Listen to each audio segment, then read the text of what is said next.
So Keith's going to play his super boring Queen's Gambit declined line that he's played forever. And theoretically, it's supposed to be fine for black, but everyone misplays it. Yeah. Now, we are commentating today on the ECF Grand Prix Rapid Event 3. And here we have Ameet Ghasi, who is an international master, and also Tristan Cox, who you may know as Rock Troll, who was the winner of the, was it the Brilliancy Prize, Tristan? Yeah, that's right. In the recent British. And Ameet, you were the runner-up, I think, in the British? Yeah, well beaten by Mickey. So no. Oh, but you had a fantastic tournament. Thank you. And we should mention that Tristan and I are actually school friends as well. So we go back a long, long way. So a reuniting of school friends for the ECF Grand Prix Rapid event. Okay, so we are we're covering this via a recording. We hope to play it back live. So hopefully you are now watching it live. We are going to follow lots of different players, and at the moment we'll start with Keith Arkle, who is Atomrod. So you were just explaining this opening. Yeah, so you were saying this was quite standard, but black seems to have dropped a point. Black's messed up early on, yeah. Yeah. So now we'll see Keith's legendary technique, swapping for a winning game, I think. Yeah, I think he very often steers towards the end game, doesn't he? Yeah. Sorry, what was that, Tristan? So bishop f5 is wrong, is it? F5 was premature, I think. Okay. You normally can't get away with it because b7's too sensitive. Okay. Yeah, I mean, I think what I always find amazing with Keith is just how quickly he actually plays these positions. Because, you know, it's still quite, I mean, even as a pawn up, you need to play it reasonably accurate to keep the winning advantage. But he seems to play it so quickly. And I think that's going to be a deadly pin now on the d file, right? Yeah, bishop b5 coming. I think it's now lost, yeah. Yeah. Because, yeah, that pin can never really be released. Well, I guess rook e7 maybe, but knight d5 now looks pretty. This looks like curtains, doesn't it? Yeah. What's the winning finish? Okay, so I think there's at least bishop takes d7, but ooh. He's just teasing. I'm not going to draw here. I know that. Oh, okay, just taking them back. Okay. So there's knight f6 here, but then rook takes f6, rook takes d7. That's what he's done. Yeah. Yeah, but it's. I mean, this is a very nice game that Keith's got now. And how much time has he taken? Ooh. Oh, he's won with more time left on his clock than he started with. Yeah, I think it's an important point to note, actually, already at this stage. But 10 minutes is still quite a long time, right? I think people sometimes go into automatic blitz mode, and I think Keith's opponent probably felt a bit too quickly there. Like, even for 10 minutes, I should have. Yeah, it's a shame it's not an arena tournament where Keith could have started the next game. Yeah, this one's a Swiss. Let's see. Do you want to see Checkmate a lot? Who is the second seed of the tournament, and he is quickly. Sorry, Tristan. Can we just have a look at what the opening moves were? Yes, of course. We can. Let's do that. So it's a Sicilian. Okay, it's one of these Sveshnikovs where white bottles it and doesn't play the main line. Okay, yeah. I didn't even know knight takes c6 was a move there. Well, it's not a very good one. Okay. You think Checkmate a lot doesn't know the theory? Right? No, Checkmate a lot's done really well. This is great. This is a dream position. So, of course, instead of knight takes c6, I think knight d b5 is obviously the main move there, right? And there's volumes and volumes of theory there. But so, yeah, I think. Right. Yes, so knight db5, yeah. Knight db5. That's the normal move. Yeah, that's the move where there's lots of theory. Yeah. But okay, white might have not felt comfortable about playing that particular variation. But yeah, I mean, as Tristan said, I think black's doing very nicely here. Those pawns on e5 and d5 control all the central squares, and yeah, I mean, I think the white minor pieces have no scope, right? Right. Black's next few moves will be geared towards pushing those further down, I think, the board. But he might want to prepare it with bishop b7, maybe. Yeah, looking good for black. All right, let's check in on some other games. So 41 games still ongoing in this round. These people at the top already have a win. So we'll just move down to where these games are still being played. So let's look at this one. Okay, so Frankie GM would be the seeded player here against Margarita Nazibova. Ooh, that looks like a nasty check. Oh, it does, doesn't it? That looks like a very nasty check. Abrupt end to this one, I think, in the next move. Yeah. This is mate in one. Mate for Frankie GM. All right. Well, let's see what else is ongoing. Okay. How about, what do you want? If we can go by names, robotic player sounds good. Against FIDE master RealBaggie. Oh, it looks terrible. Do we know who these people are in real life, Natasha? Do you know? I actually don't know who RealBaggie is. All right, I'll click over a new tab. Let me just have a look. Chris Gant. Yes, I know Chris Gant. I've played Chris Gant before. So Chris Gant, actually, I played Chris Gant in the Lloyds Bank Masters like in 1994 or something like that. So Chris is a senior player now and a FIDE master. Plays in England. So black has a nice move here, actually, I think. Yeah, didn't he have some trick there with b? Yeah. Oh wait. So apologies. It's actually white to move. But if it's black's move next, he has a cunning trick here with b5. But of course, white stops that. Okay. White stops it by taking off that b pawn. And now c6 and e7 are both looking quite weak. Yes. How would you defend it? Rook a7. Rook a7. One needs to be maybe slightly careful about bishop takes e7 as well in that position. Yeah, attacking the queen. Yeah, you're right. So all over, isn't it? I think that's losing. And so if rook a7 doesn't work, I think it's almost curtains, right? Rook a7 played by robotic player. So we're expecting bishop e7 here. Ah, we've got queen b6. But this is also still very, very strong, of course. I mean, all the threats are still renewed. c6 pip. Because that rook on e8 is not defended. Yeah. I mean, literally everything is actually pinned. That's why these bishops are beautiful, aren't they? So very tough. But I think it's interesting that so many players are playing so quickly, actually, still. I wonder if that will change during the course of the tournament as they realize there's a lot of time. Yeah. Because I suppose these first round games are a little bit unbalanced in that there's usually going to be a clear favourite. Right. A little bit nervy, I guess, for the lower seeds, right? Yeah. So does it normally take you a little while to warm up in a tournament, or are you normally raring to go in round one? I definitely need time to warm up. Yeah.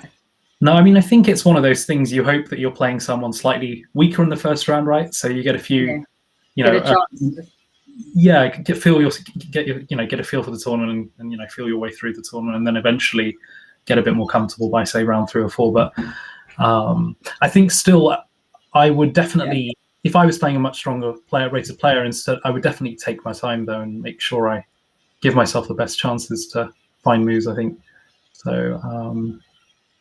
I think with the combination online chess against elisdenele. So black is a talented junior player from England who has just put the knight out to h4.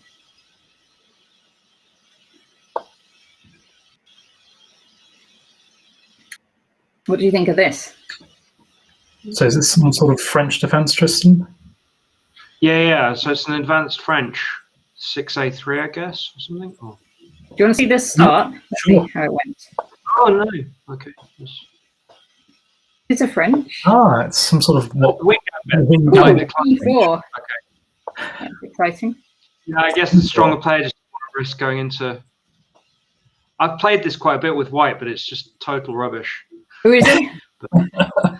But I like black's move c4. Yeah, c4 is reasonable. C4 sort of says to white, you know, I'm not going to take your pawn and give you some counterplay. I mean, it might, of course, not be necessary. You could probably take the pawn, but I think, okay, black wants to play quite solid and play a longer game. So after knight h4, I thought my first instinct would be just to chop it, and after bishop takes, launch the queen into g4. Yeah, sure. Of course, threatening the pawn on g7 and in general quite active. So that was probably my first thought. But okay, castles is still okay for white. Do you think knight h4 is a good move, Ameet? Yeah, I mean, I have to say, I'm not sure what else. I mean, what else would black play in that position? Actually, that's the question. It wasn't that I liked knight h4 for black, but I wasn't sure what else to move. It kind of feels like an advance, right? It feels like white's got what he wants. Very good position here. Yeah, I think so. Yeah, you were thinking it's not that good a line for white. Did black have an improvement along the way? Do you know? Oh, I meant before c4. Before c4. I mean, with the b4 gambit, I think you should just take it, but obviously you need to know. Yeah. But what you're doing there. I thought c4 was still reasonable enough. I'm not sure if black. Yeah. But I'm just saying it's not a bust or anything. Right. Yeah. But I think white feels quite comfortable here to me anyway. Right now. Yeah. It feels like he's. Yeah, I mean, it feels like his next few moves could be quite nice for him if he plays knight takes h4 again, and just something like f4. Yeah. Bishop f4 doesn't feel, it feels too pedestrian, right? It's okay, I guess, but we try and go for something more decisive. Perhaps a bit more aggressive. It's funny, this game is still well in the opening, whereas quite a lot of games are already finished. You saw Keith's game. That was over, what, 5 minutes ago? Over. Yeah. But it's really difficult to suggest a plan for black, though. So I was thinking maybe something around b5, knight a7 and into b5, but it seems really slow and hard to believe. Looks like Elise is wanting to go so knight takes on f3 and then knight takes on d4, maybe. Yeah. So that's a concrete plan. So white needs to think about chop on d4. You've got to chop on h4 here, surely. That's the. It feels very nice. I mean, in general, you're in effect pushing the black bishop, you know, across to the side where it's literally doing nothing, and so it seems like a favorable exchange. For and then queen g4. Yeah, and queen g4 seems, like you said earlier, just seems very natural, right? Yeah, I think so. But I wonder if white wants to do that, if he would have done it the move before. So yeah, cool. Without bishop f4, and then bishop h6 can come in one move, right? Later on into g7. Yeah, but I guess So white's still got a few options here. Probably needs to speed up a slight. I was just thinking that. Clever Dolphin's having a good think here. We'll need to stop. We do get a 5-second increment. So they shouldn't run out of time, but still having just 1 minute for the whole game is going to be very fast. Yeah.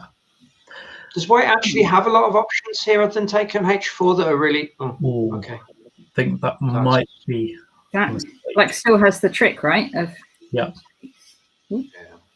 way. Takes, and here we might see next. Still very complicated, as we all know chess is, right? Never simple. White then can follow. Right? The king side's still so bare. Yeah. It's not totally obvious how, but it's the time that's going to be the probably the determining factor here. Yeah. All right. Shall we check in? Let's check in on see what else is going on. 21 remaining games. 21 remaining. Okay. So poisonous mushroom, which is a good name, and attacking snow leopard. Actually, both of these players played in the British Championships, and I think they're both juniors. So, would you play Queen E4 check, and then drop the queen back to try and cover the C file? I think G4 straight away looks actually, yeah. Poisonous mushroom seems to be living up to his name. That looks actually, poisonous mushroom is a she. I know poisonous mushroom was playing in the women's championship. But yeah, to your point, Tristan, I think that was a good point. I mean, clearly now with H4, what White's done is blocked up that king side. So now Black's going to struggle to checkmate. Yeah, sure. It's more about covering. I just wanted to cover the C file and then go King E7 or something, and then coordinated with the next. So that Black Queen's position is very central, isn't it? It's just covering a lot of important squares. But I'm wondering, can you just play King D7? Or Queen A5? No, Queen A5. And then Queen A5 looks tough, but that could be. I mean, it could be a quite scary move for White to think about at this stage. But I think in many ways that rook might be misplaced in say 4 or 5 moves time. The C file. I think White should probably just advance that rook all the way up the board to C7 now. I was just wondering about the queen exchange. Whether is that?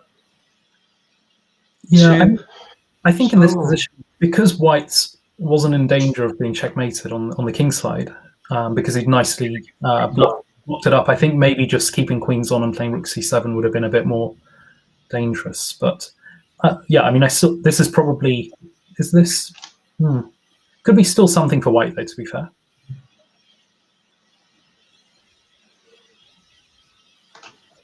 Because I think he's going to control the C file after. Yeah, sure.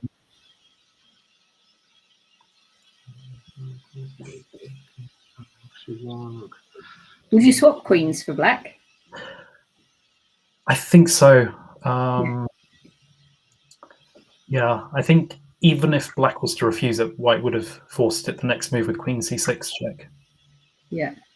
But now we're into a rook ending. Yeah, but this is why a tempo is so important. If Black had a king on D7 right now and would be able to just go rook G8 in one move and then contest the open C file, the position, maybe not too far off from equal potentially. But here with King D7, White can make in one move that rook B7, but then rooks. Can you just play rook C8 then with just rook C8 or domination? Yeah, I mean, your point about that rook on G6. It does look rook A coming next. Sorry, Natasha. I was saying your point about the rook on G6. It does. You would now prefer it actually to be on G8, wouldn't you? Yeah. So I think if the king side had not been closed, then rook G6 would have made potentially more sense. But once the king side's been closed, rook G6 didn't really have the rook's not really entering the white position. So, but at the moment, I think Black's got a bit of a tough defense ahead of him as a result. It's just, again, it's not that White needs to calculate long lines, but it, just has quite a lot of pressure inherently. All right, let's see what else. What other games are still going? Just 14 games now going in round 1. We have. Let's see. What about Code Flying? I'm going by names here. Code Flying Sword. Yeah. So Black would be threatening Queen takes G2 checkmate, but for a very very nicely protected pawn. And that means it's over. Okay. I wonder, did if we could maybe just go back 1 or 2 moves, did Black maybe miss something, or? Here we go. Let's see. So this material is looking equal here. Yep. Check. Mm-hmm. Ooh, mouse. That looks like a misclick, doesn't it? Where was the rook intending? Was he maybe just taking on G1, right? Take the rook, maybe. Unless black missed the queen was defending the pawn. But it looks like it could be a misclick to me. Yeah. Oh, that's unfortunate. That's a real shame, isn't it? Yeah. Yeah. Black was doing really well, right? Yeah. Yeah, I mean, slightly annoying in that it's no obvious sort of immediate way of progressing, even though black has lovely pieces, very active pieces. It was slightly, I mean, there's nothing immediate. Rook C2, I guess, here would be. Rook C2, then just ask white to. White could have maybe played Queen E4 check. I mean, the game goes on, of course, for both sides. But it's a bit loose as well, so it feels like black might have something here, but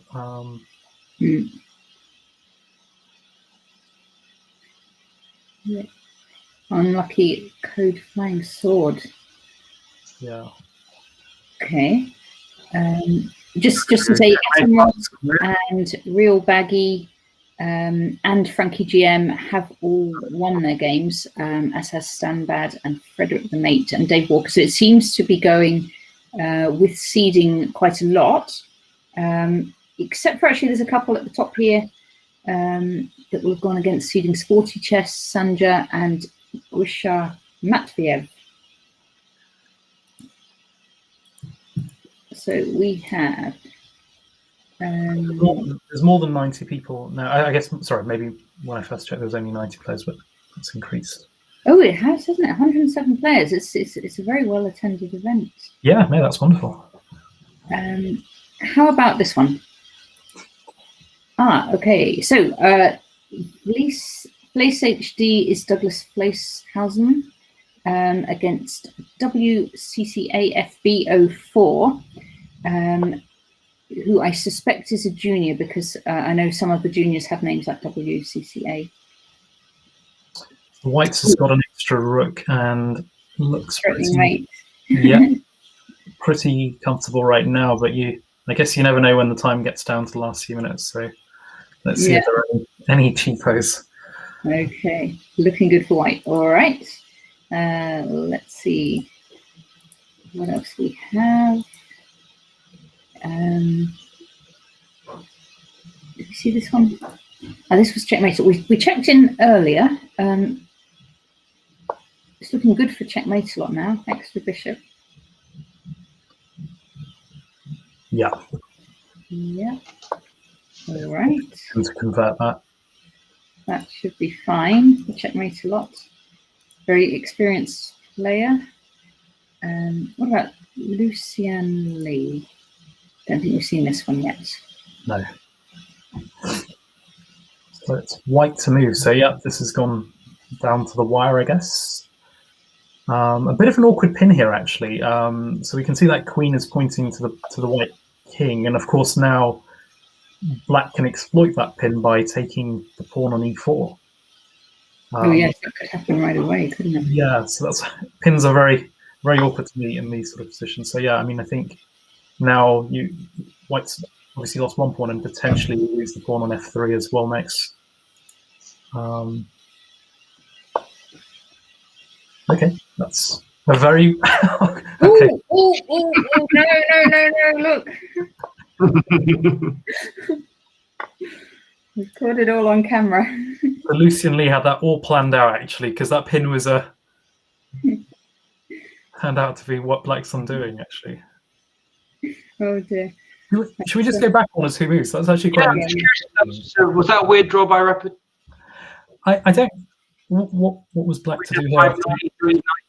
Oh, so no, so it's not. There's nothing. So after knight g4, did black have anything at all, or was that? Oh, I see. Is the bishop going to be actually taken? Knight takes f6 is going with check as well, so there's nothing there. Wow. Oh, we missed that then. Wait a minute. You could go across. You go across this way. You're still losing a bishop, aren't you? Still losing a bishop, right? Yeah. Cunning. That was very clever of white there, then. Yeah, absolutely. Big trap. Wow. So if black hadn't done that, though, black was still a little bit better, right? Like pressing quite a bit, maybe something like h5 or something. But instead of bishop e4, you mean? Yeah. Black has definitely has got the better placed pieces right now, I think. But of course, the game still goes on. But yeah, no, that bishop takes e4. Wow, that was very I don't know.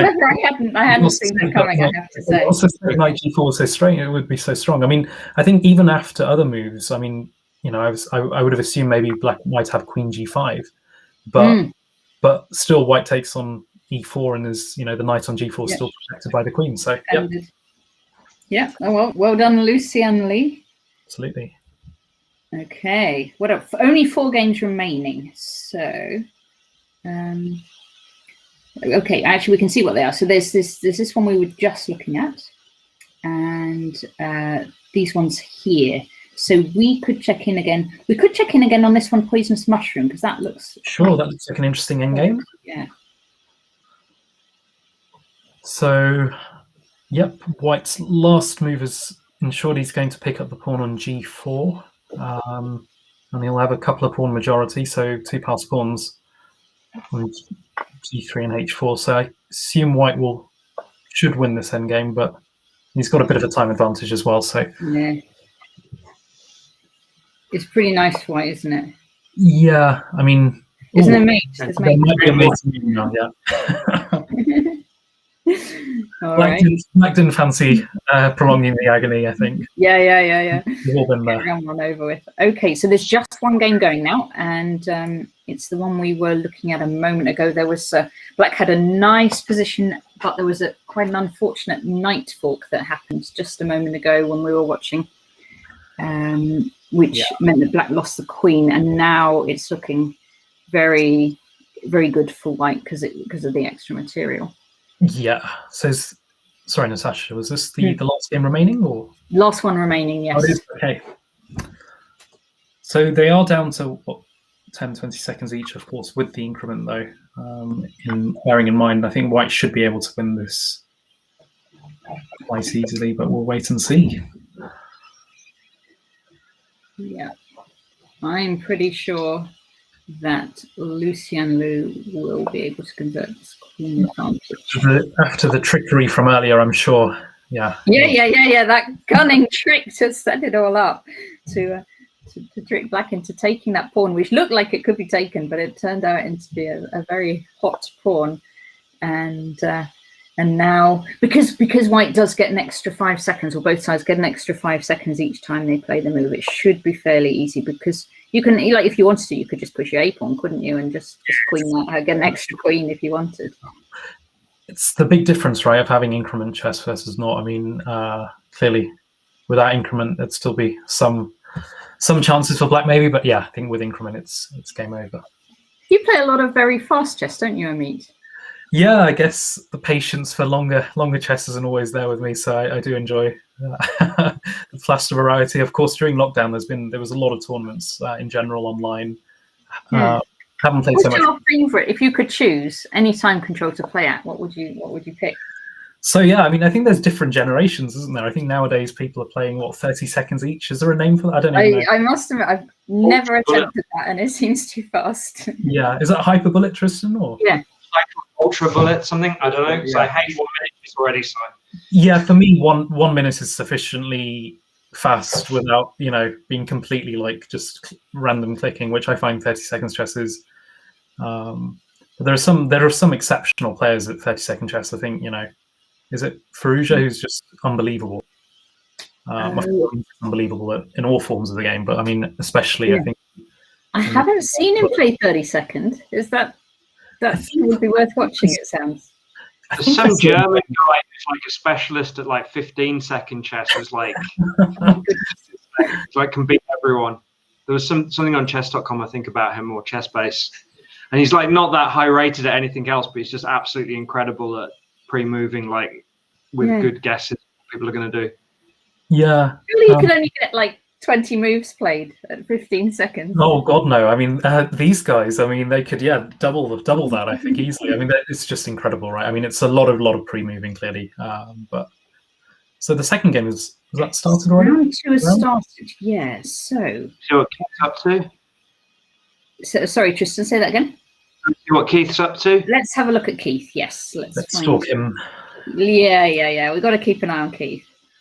Here we go. Or anything could happen. Yeah. Again, I think this is a structure I've probably played with Keith a few times from maybe 20 years ago. So he knows all of these pawn structures very well. Yeah. So did he play a call? Let's start. Yeah, because it's just only started. Let's go through the first few moves. Yeah. Because he likes swapping the C pawn for the E pawn, doesn't he? Yeah. He really likes that, and his Carlsbad structures. So it's somewhat just converted to a torre as well, right? In some ways now because of that pawn capture, right? So now white can just play bishop g5. h3 slightly strange. The Keith is okay with slightly displacing his knight on b8 to the rim on a6 to get rid of that white bishop. That white bishop on d3 typically would be involved in a lot of activities against the black king on h, pointing towards that h7 square. Yeah. But now I think. So does it, when he's black in this structure, does he still go for a minority attack? Absolutely. I think you'll see Keith in the next few moves prepare with a6 and b5. I was wondering if white should have just be punting a4 here. Let's try and get something going. I think he might play that next move, but black can play a6. Sure. Just meet a4 with a6 like that. Yeah. Fairly standard, and black's long-term vision, I think, will be to sort of prepare the b5, b4 sort of minority attack you're referring to. Keith will be very comfortable in this position, I think. Yeah, I mean, he hasn't taken much time already, has he? So he started off with 10 minutes. 10. Now he's on 10 and a half. And Herbert Chapman. Do you know Herbert Chapman? Have you played him before? I don't know that name. No, me. Yeah, I wonder if he knows Keith's normal strategies, and because before you know Keith, you might think it's really nice to swap off into a drawn ending or a nearly drawn ending against a grandmaster, and then. Yeah. No, I mean it's an interesting one. As a high-rated player, sometimes you want to go for a position with a lot more pieces on the board, right? Less chances for forcing draws and keep as much complexity in the position. But actually, I think Keith's approach is more, he favors perhaps more exchanges because he's got the technical power at the end to win these positions. It's a different sort of style. So I guess black can play maybe rook a c8 here, or maybe oh no, it was white's move. Apologies. So white has to be a bit careful here of an e5, e4 break. What's Keith doing with that one? So I think sidestepping his queen away from that white. Is that for this kind of plan? Yeah, and also maybe in the future rook f e8, bishop f8, and e5 as well. Is rook d8 and e5? So rook here and e5. Yeah, or even as no, I mean rook d8 and e5. Yeah, I mean, black, I would expect white to move the bishop back to h2. But yeah, I guess it's an interesting one. Where are the two black rooks best placed, right? So this classic conundrum in chess: do you place the rook on e8, one rook on e8 and the other on d8, or I think possibly here on d8 and c8? I'm not sure. Not always an easy decision to make. He's gone for this b5 plan. Yeah. Right. White's just playing planlessly here, it seems to me. Like, it doesn't really. I don't know. Yeah, it's a tough one though. I mean, sometimes you're not sure exactly as white what to do, because it all stems from the earlier moves though. Keith got rid of white's bishop on d3. If white had that bishop on d3, he'd be able to have inside. But now he's not. It's perhaps a bit harder for him to think of a plan because he doesn't have that white bishop. So what should white do? It's really difficult to suggest.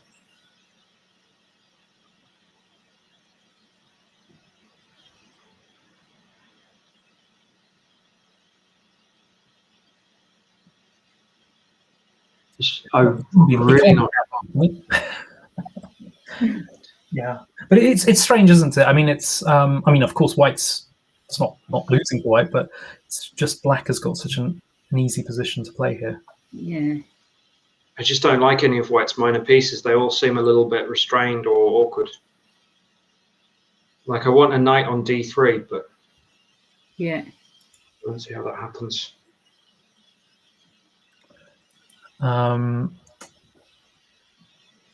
Yeah, a4 here maybe, but then we can maybe even take that, to be honest. Or I don't know, maybe not. I'm not sure. Yeah. He's gone a3. A3. So I think White is playing slightly passively. Of course, he's still saying to Black, you need to come and win the game. But what Black is slowly out. I know Keith's answered your rook question in a different way and actually put the F rook onto c8. Yeah. So he's now, so I mean, there was rook on e8 and d8, there was a rook on d8 and c8 confirmation, and then the last one, which is the rook to c8 and the other one to b8. So, or maybe just leaving the one on a8 for now and playing a5. And yeah, I guess it's partly because White isn't doing that much on the king side, so Black kind of has a bit of more of a free reign to do what he wants to do on the queen side. Yeah. Oh, knocking the queens off, of course. This is always what Keith does. Yeah, that's an interesting decision, actually. I don't know. Again, I think that just points to Keith's just confidence and knowledge that he can outplay people in these sort of queenless endgames or middle. I'm not sure that practically for White, this is it's tricky to coordinate properly, right? Sure. I guess obvious to it. Yeah, absolutely. I think it comes to style or preference. I think my gut feeling would have been to leave the queens on the board somehow, but I think if Keith just knows. And a blitz game 5 minutes up as well. So yeah. So then now Keith is either he's going to drop his knight into a4 or c4, but no, so we're aiming at that one. Yeah. Do a little diamond. There we go. So with knight to c4, he gives White the option to swap off, which he takes. But now, with that exchange, he's left White with a backwards b2 pawn. And we say backwards there because Black can now just use the open file there to sort of gang up onto that pawn on b2. And of course, that pawn on b2 is so critical. Because if that drops, the pawn on c3 and a3 will drop as well in the future. Alrighty, shall we leave this one here? We'll come back to it later in the endgame. And let's see what else we have. We've got plenty of games to go. Should we check in on WhimsicalJam? Sure. Who is a junior player, Theo Cowrie, who did very well at the British. It's a knight off, yeah. Was it a knight up, did you say? H5 knight off, yeah. A knight off, yes. Let's see. Should we have a quick flick through the? Yeah. So we meet H5 with knight D5, yeah? I have no idea, so you tell us. Is it? So should be 6.2. Okay, I thought it might have been the H5 early before. Okay, here. Okay. H5 now. Yeah. So White's gone long and Black now H5. So yeah, I mean that H5 move is a very interesting one, right? It's sort of has a few different purposes, I guess, but yeah, it's quite prophylactic against the White advance of G4, G5, right? So it's used in a lot of Sicilians actually. I've tried it in a few different time and off type positions with mixed success, but I remember there's a great one. There was one with similar to this with E6 and H5 called the Van Welly suicide variation. Yeah. Because Van Welly kept on playing it and losing to everyone. Funny. That I didn't know. So this is actually a defensive move then, this H5, to kind of slow down White. Yeah, it's got lots of prophylactic characters, and also sometimes you actually advance that to H4 as well, and it can be quite tricky because I'm not sure it's exactly here though that it's normally played. Yeah, I wouldn't have played h4 here. I don't know the subtleties for why it should be on a different move or not. Tristan, were you saying it was normally met by? Did you say knight d5? Knight d5 is a standard idea at some point against. I've seen, but it's not this exact. It was like 9h5, and then there's some knight d5 line, but I just can't remember. I'm not a Najdorf player, so yeah. But I remember seeing some things with that. So I think White followed that plan soon enough afterwards with knight. Makes a lot of sense. Right? Yes, now it comes in. Because in theory, the h5 move does look, obviously has that prophylactic character, but of course, if Black has the, if Black is to castle kingside, potentially his kingside is very weak now as well as a result of that move. So, as we all know, pawns don't go backwards. So here, yeah, he might have problems in the future as a result of that move as well. But for now, anyway, it's still okay. But what happened now? So b5, okay. So Black came on the queen side. And Sophia put his knight on a5, I guess, to come into c6. I really like that. Yeah, seems a strong move. It's a strong move if Black has to go knight b8, I think. So, yeah, that's awkward. And what's bishop a7? He's trying to just take off on b8 and then going... Play knight c6, yeah. Looks like... It's a really strong position, isn't it? Yeah, looks like strong play for White.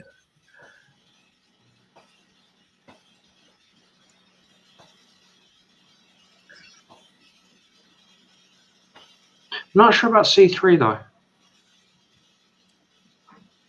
Was that really? So yeah, I mean, in general, you don't want to touch. You don't want to create any targets for Black, right? For future pawn advances. So and I also want the route of the queen over later on. So I mean, I guess I would try and understand why White didn't play g4 straight away. Could he have done that? I mean. Maybe was there a knight d5 move? Yeah, it's very complex. But I think, as I said earlier, I mean, I think once Black has played h5, White would want to try and make use of the sort of open space on the Black king side now with something like g4. Yeah. I wonder whether Black has this, even after c3, as happened in the game, whether Black has this tactic with knight takes d5. Looks like the knight after. Right. So the idea is just knight takes here and then take on. Yeah. So instead of queen d7, Black could have played knight takes d5, and of course if White was to play queen takes d5, then Black would be able to recapture on c6 with the queen. Yeah. So that's the point of c3 that he can take on e7 and then take on d6, I guess. Like here, yeah. That's the only reason I can see to play c3. And then that one's on. That's a really good point, yeah. Yeah. But yeah, I mean, I wonder if Black was preparing an exchange sacrifice here on c6 as well. That could have been an option with rook takes c6 and the exchange in a pawn.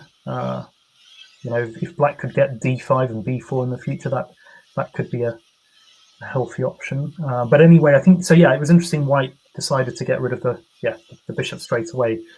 I'd say this exchange in theory favors Black actually. Yeah, because that knight on c6 was really nice, wasn't it? Yeah, the knight on c6 seemed to be a bit of a thorn in Black's sort of activity on the queen side, and now White's bishop. If you look at the White bishop, of course, we always say, don't we, that you'd want your bishop on the opposite. What about where your pawns are? But here, the White bishop on d3 at the moment, anyway, it hasn't got much scope.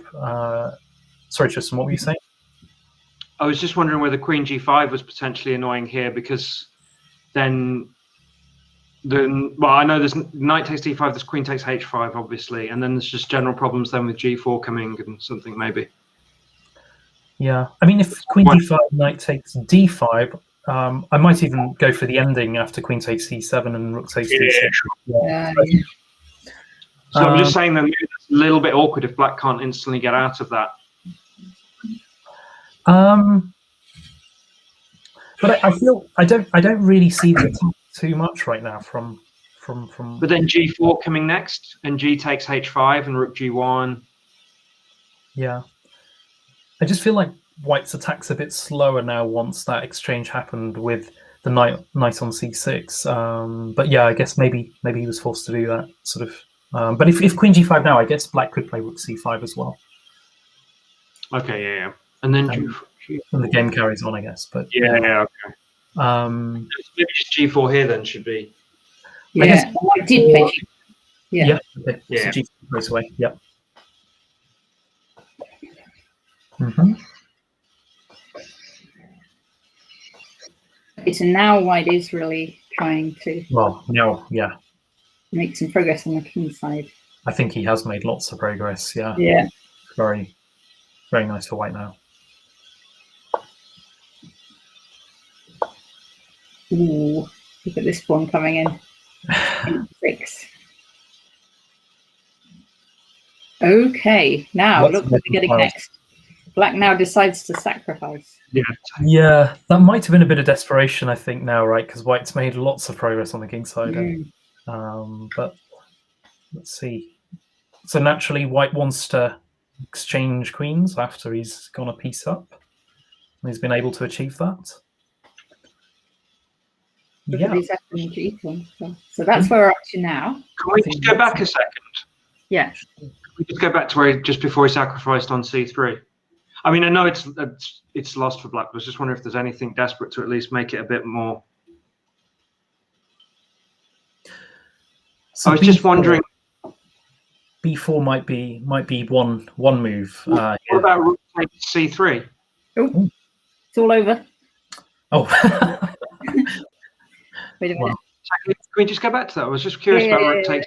Am I being a total idiot there? I don't know. I thought that was at least worth a punt. Go on, Tristan. What were you saying? Rook takes C3.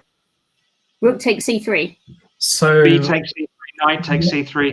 I just thought it might be a little something, but he can run the king away, I guess. I'm going to just try pressing analysis board here, so bear with me. Here we go. Okay. Oh, got it to work. Wonderful. So Rook takes C3. I'm not saying for a moment it should work. I just thought he should maybe try this just to try and. But I think it's important. I think practically Black is obviously in a tight spot here, so it does make sense for you to sometimes go for the most outrageous combinations to give yourself a slight hope. But I think White's probably got enough, so we'd probably say. Tristan, the computer does seem to like Rook takes C3. It says in accuracy, Rook takes C3 was best. I saw it. Yeah, I saw it to King D2, and then I wasn't sure what was going on there. I mean, I presume White's winning, but yeah, I thought at least White might get scared for a moment. Like, I think you know, if you are the White, if you're playing in the White pieces, you definitely not want to see Rook take C3. I think it'd be one of those you'd be hoping your opponent wouldn't play in this position and rather just let you gradually win the game instead. So I think, what would you do now?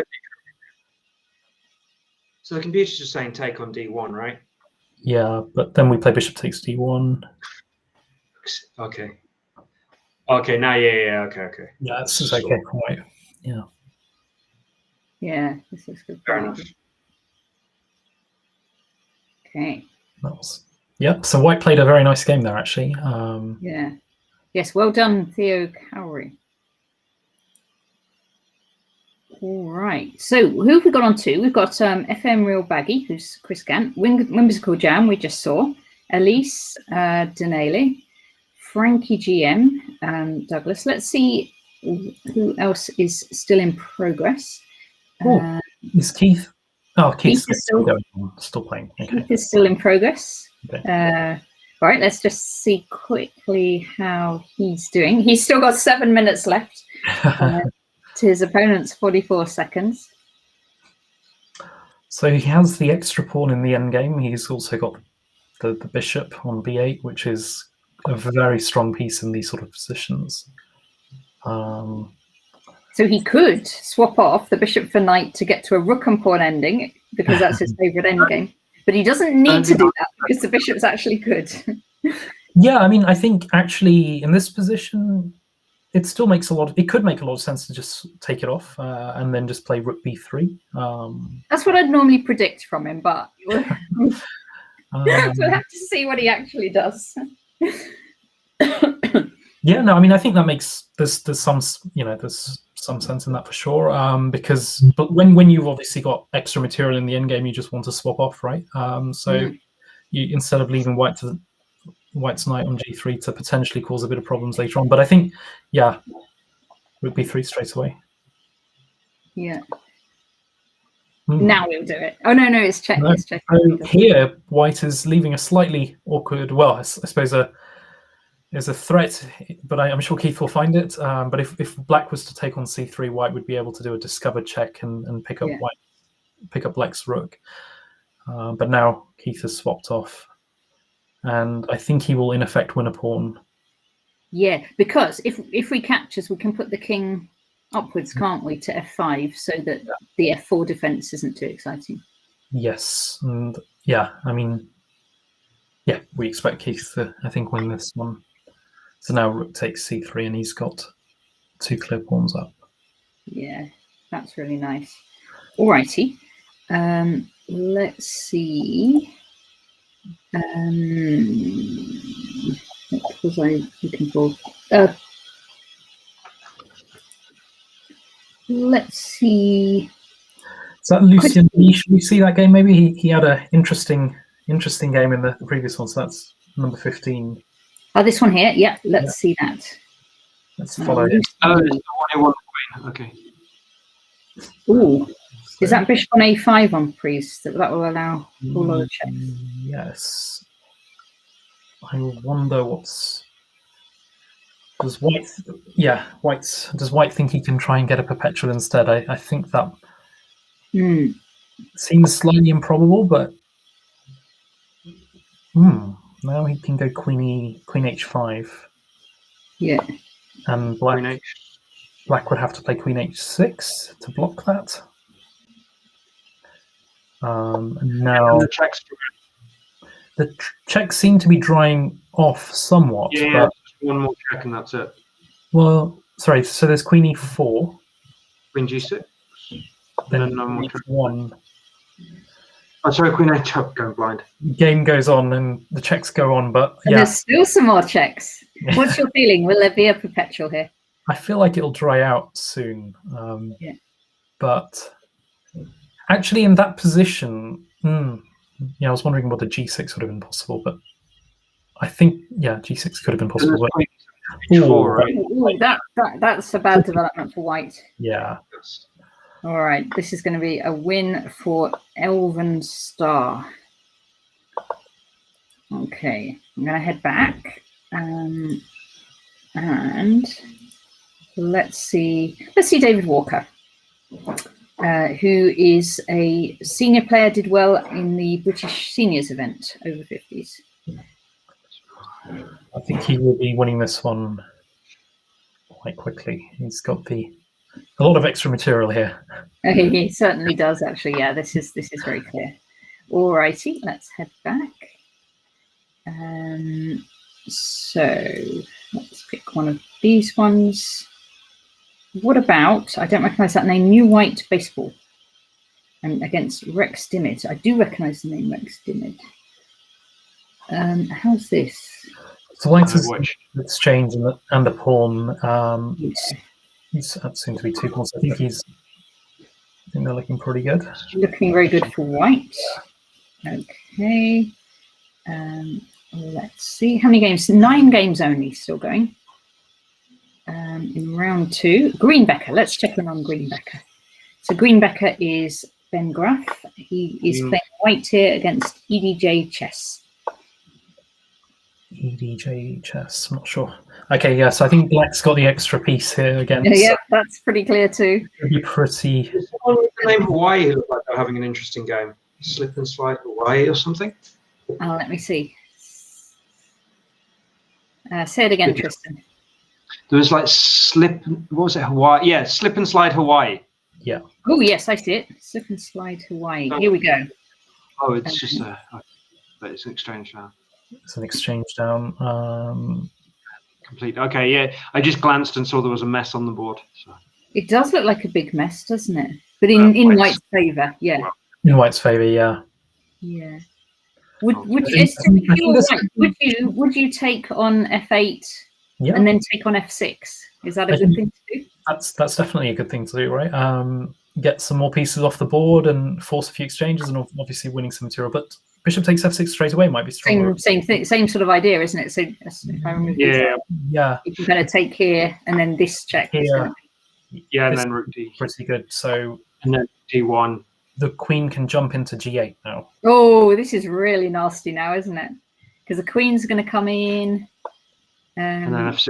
And then f6 falls as well. So that is going to be a win for white. Barat J. Very nicely played there, yeah. Yeah, nice finish there. Yeah. Is there a checkmate? Can you see a checkmate? Or are you going to just make your extra rook count? I think it's going to be, yeah, no immediate mating patterns come to mind. But if queen g7 now, white could play rook d6. Okay, there was a slightly interesting mate there where... Is there rook f5? Rook f5? Yeah,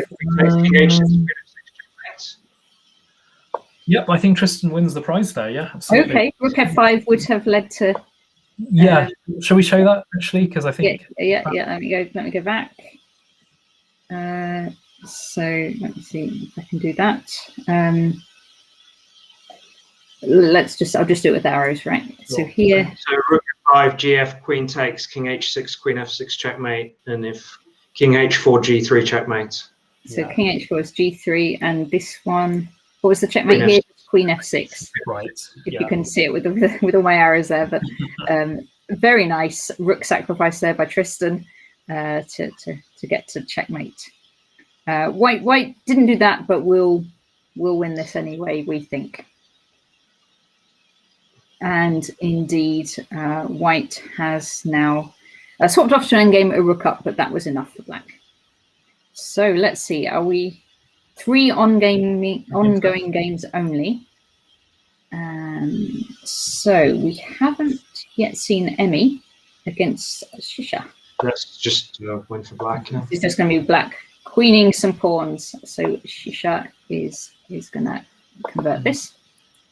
Okay. The other one looks very drawish. And then this one here? No, the other, yeah. So let's have a look at. Yeah, I think the Shisha one is the only one. Yeah, that one. Ah, there's 2 Shishas still playing, aren't there? So there's Shisha 11 and Shisha 27. So this could be a delay to the proceedings, right? Because this game might take this could go on forever. Yeah. This is actually a very interesting endgame, actually. So if I said this is drawn, you wouldn't agree with that? Yeah. So white can now win a pawn, but... yes, true. Still not trivial. Not trivial. I feel like we need to refer to one of those courses on Chessable to let us know if this is or not. But yeah. H5. Okay. I didn't like H5, but yeah, that's the wrong move, right? Because now white can just. Now white should. Oh, is it winning? Why f takes King D. But King D4 now. King D4 for white. Oh. What? So white's got the opposition, but it's not obvious to go forwards, is it? I mean, now black's got the king further forward. I think no, but wait. It does. King F. So this is actually a very fascinating endgame because black is trying to make a position here with the kings to stop white's king sort of entering into the position and win the pawn on g5. But so now white can go king c4, but that's not. But that's where we should have pawn. Let's just look at the analysis board for a second. Yes, I think this would be a good one. H takes g4, right? Let's go to the end. Oh, takes g4. Here we go. So if we just go to the very, very end position, maybe just very briefly, I think I couldn't work out, actually. I was still trying to work out whether king c4 was winning. So instead of here, which I don't think king c4. Yeah. So white then black goes king f4.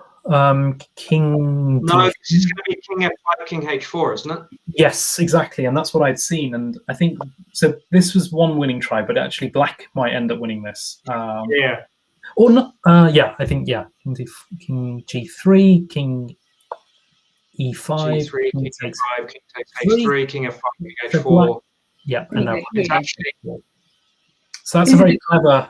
Black wins this, right? Actually, yeah, a really sort of dramatic turn of events there. Yes. But if we go a few moves back, maybe to.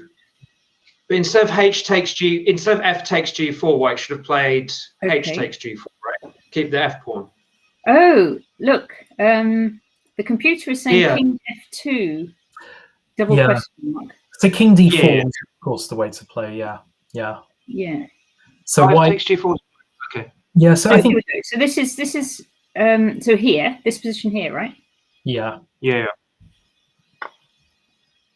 So I think I think F takes G4 was fine. It's just White should be the move to retreat the king was slightly strange. So after F takes G4, I think clearly White's plan here is to march his king up into Black's position and then eventually win the pawn on G5. And the way to do that was King D4. It's important to note King could King E4 have worked even actually? No. King E4, then Black's going to meet with that, with the opposition. Opposition, right.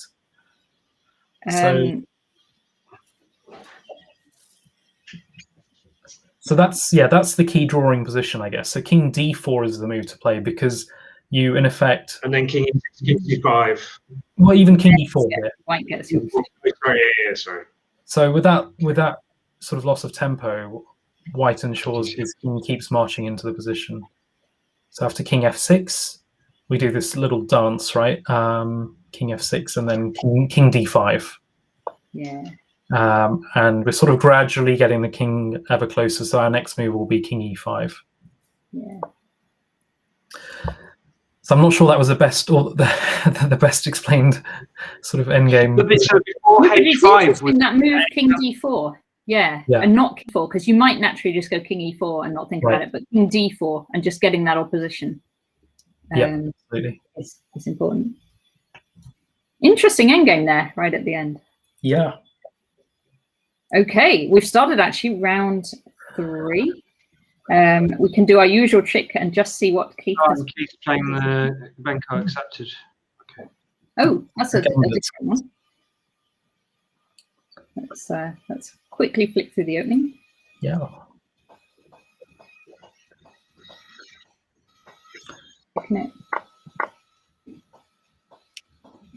So this is all quite well known, I guess. Yeah.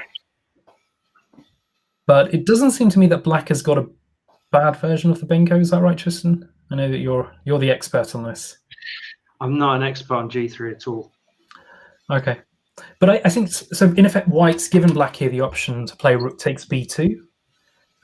White would respond with Rook takes B2, and then Black would follow up potentially with Bishop takes C3. But the point is that I think White would have, even though Black wins the sacrifice pawn back, he has the compensation on the dark squares because, in effect, after White was to move the Rook to D2 and Black again takes it, White would have that dark square bishop, which could have a really good future attacking potential against the Black king. So interesting to see what Black does here. So, I mean, Keith's move is interesting because White could have avoided that by playing, say, Queen D2 potentially, but he sort of maybe lured him into doing that because... So Keith must want that to happen, I guess. Yeah, I think he wouldn't be upset about that. Yeah. But Black can follow up here now with, say, something like Queen A5 maybe. Get a lot of piece activity on the queen side. Yeah. Seems a slightly tricky position, actually. I'm not for White. Actually, I'm not sure. Okay. I tell you what, Keith is actually, he normally finishes with more time than he started with. He's not quite in theory as much as usual. Yeah. He's actually thinking. But okay, I think now I'm not sure that exchange helped Black actually. I think maybe still quite complex actually. Could white go b3 maybe here? Queen c1.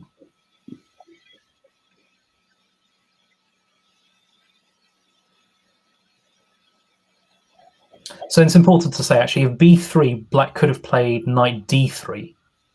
Yeah. Would have been very awkward for whites. Yeah, that would have been, you know, quite awkward for white to meet. So Keith sidesteps the queen, protects the weak square on b2 and protects knight on c3, and also lines up a future bishop h6 as well. Play queen a5 here, right? Yeah. So just in queen a5, did you say? Yeah. I mean, it feels like that's got to be the...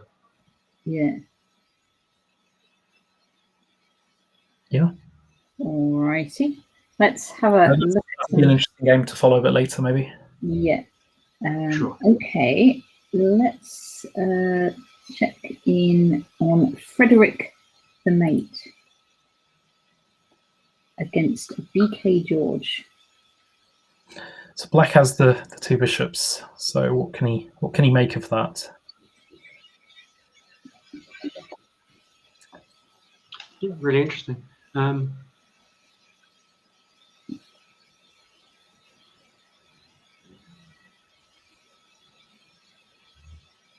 You'd want to attack, wouldn't you? Or would you? You could. No, you could alternatively just try and swap off to an endgame and hope your bishops are going to give you the win in the endgame. Yeah, I guess. So yeah, not swap off the white bishop with the knight, but you mean in general with the rooks and the queens and rooks and stuff. I think I would be definitely tempted to keep the attack going here with maybe something like f5,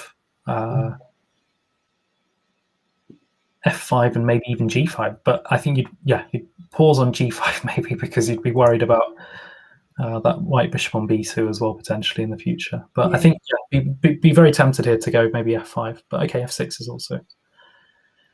Black's plan here. Is he trying to get his queen round maybe? Yeah. Like f7, f6 or something. And also with that move f6, he sort of blunted the scope of that white bishop on b2 as well. Yeah. So that bishop has got less scope in the position as well. So yeah, seems a reasonable choice. So bishop c6. Yeah, drop that bishop back. Yeah. So yeah, I think black has got reasonable chances here for an attack in the future. Yeah, I think I'd prefer. Looks nicer for black, doesn't it? Yeah, I think I always worry about having positions like this with white, because as you can just see with what he did, actually, I mean, it's hard to improve your position too much. Whereas black can play maybe queen f7, double the rooks on the e-file, and really prepare a long attack. But white, in the meantime, seemingly can not very easily improve his position. Yeah.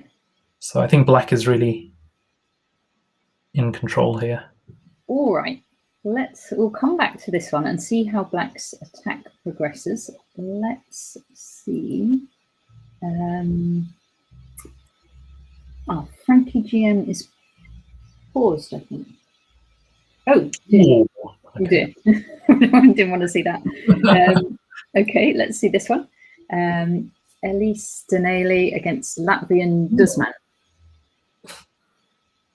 Wow, interesting. So it looks a very sacrificial game.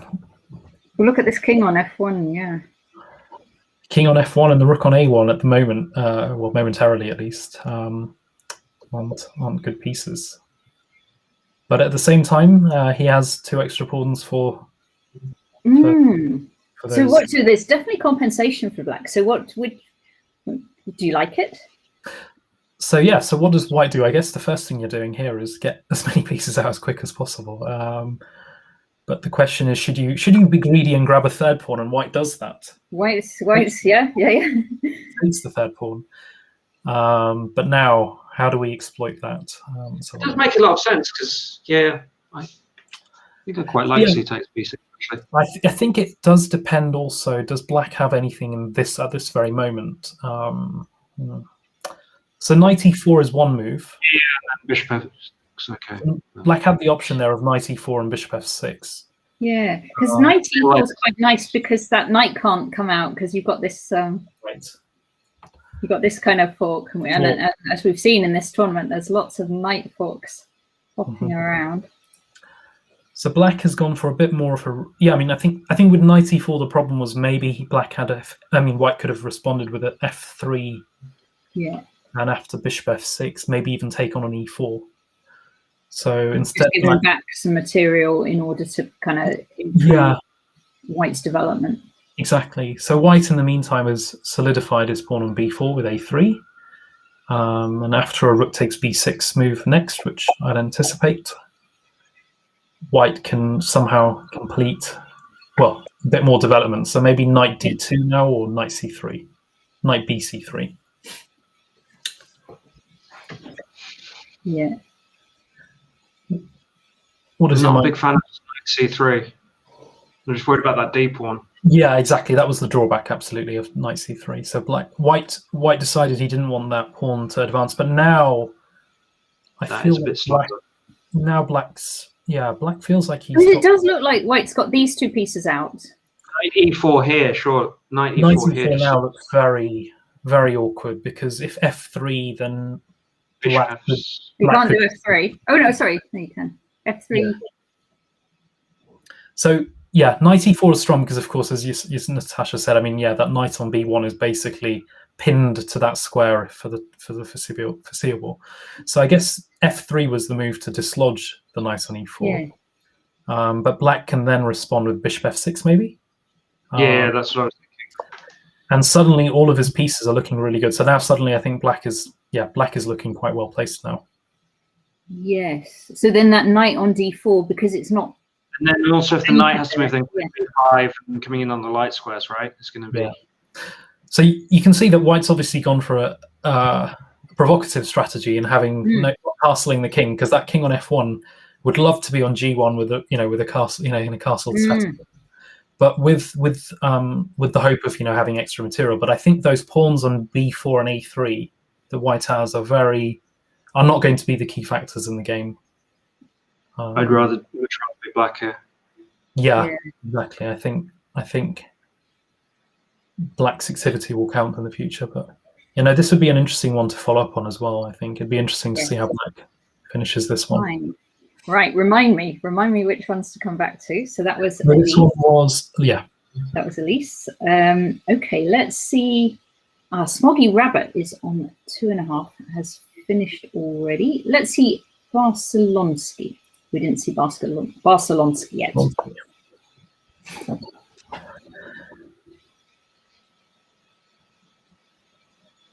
Not sure about knight a4. Oh, okay, just going because d6 okay. Yeah, it seems a reasonable punt to get to exchange that bishop off, which is quite key to the black position actually. I was wondering whether he could have done that through other means like a3, but yeah, now maybe black can white play bishop b2, or does that go and run into b5? Bishop b2. Bishop b2, then b5 might bishop a3. Sorry, bishop a3. That's a sacrifice. Yeah. No, but you take on d6 afterwards, and you skewer against. But after bishop a3, I'd still be worried about b5.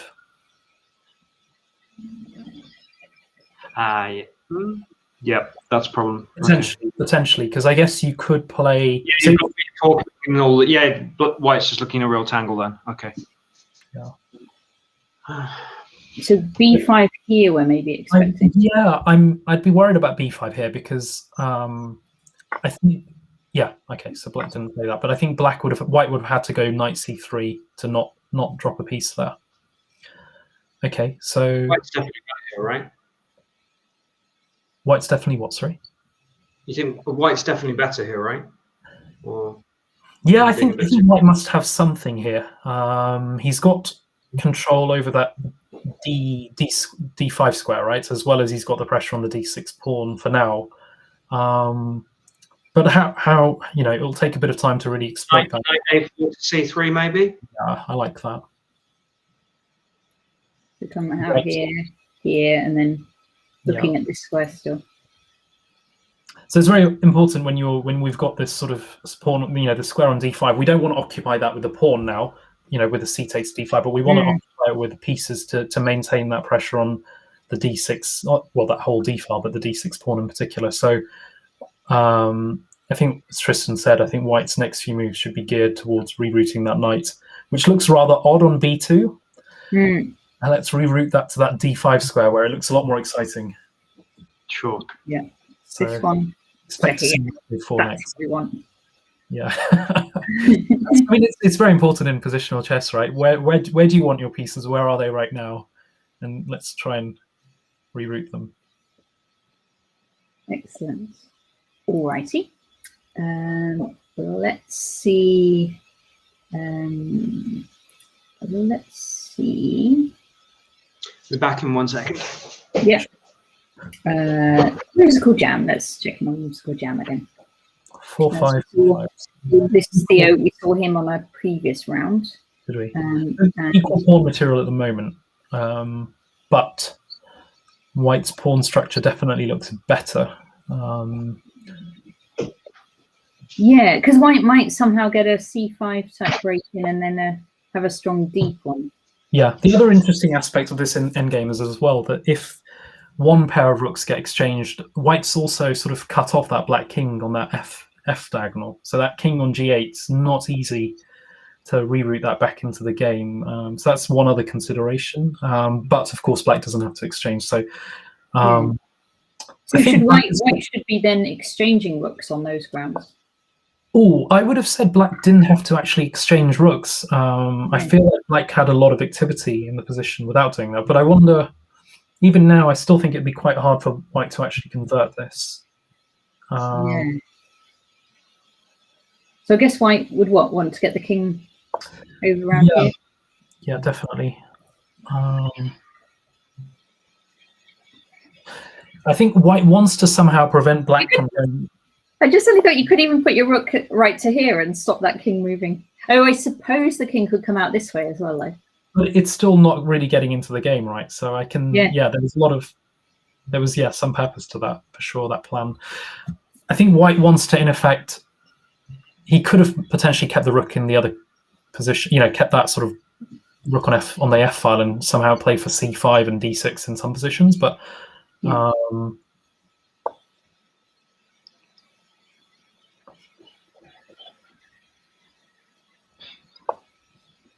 yeah.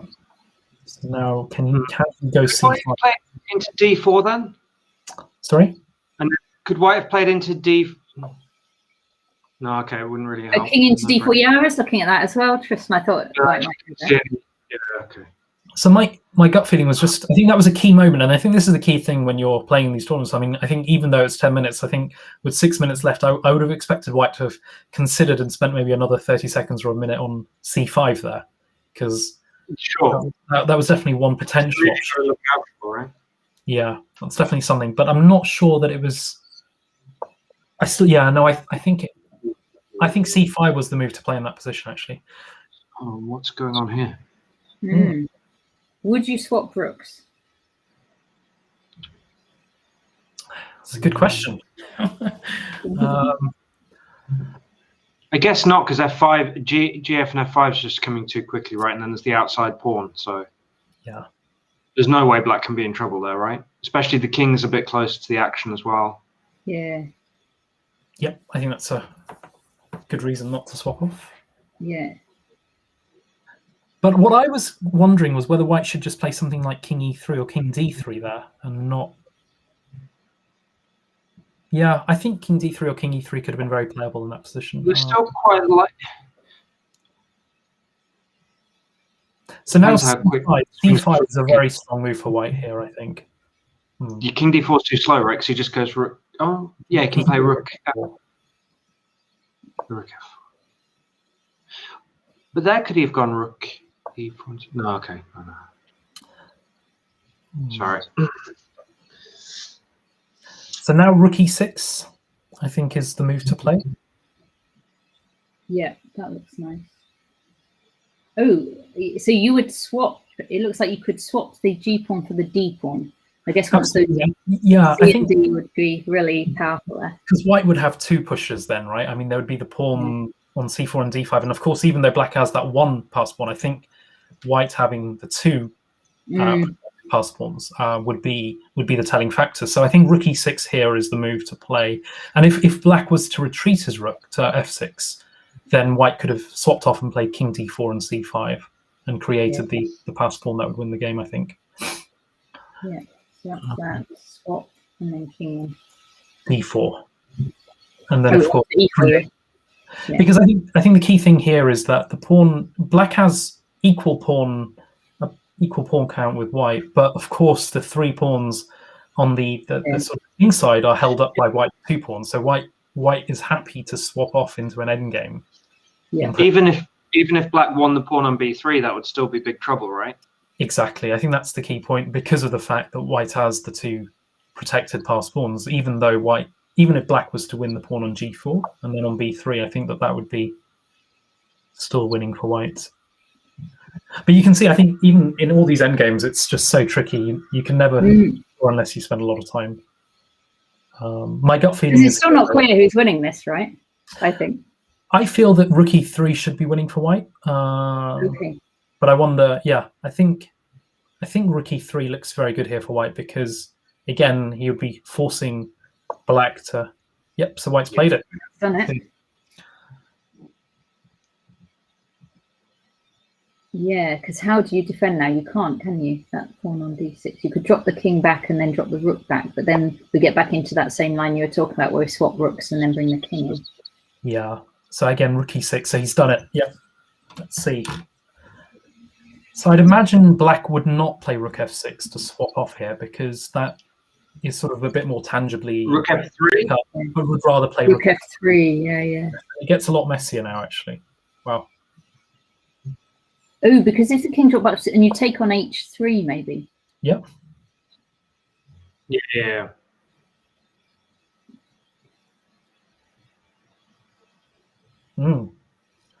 So if rook takes h3, what do you guys think white should play? Should he play rook takes d6? Oh, he takes on b3. Okay. I'm imagining white's going to take on d6.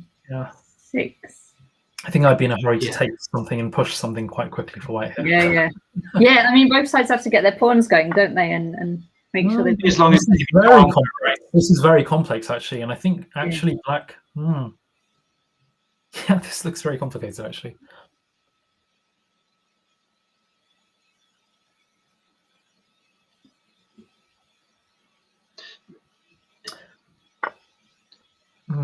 He takes h5. That seems reasonable.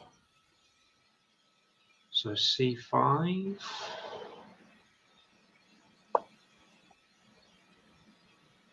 King centralization, normally a very good thing.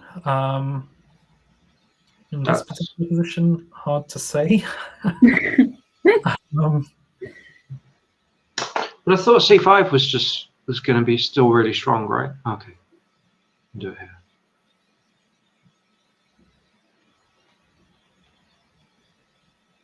Because rook d7 next looks like it could be scary. Rook d7, king g6, and then c6. C6. Sorry, yeah, that's what I mean.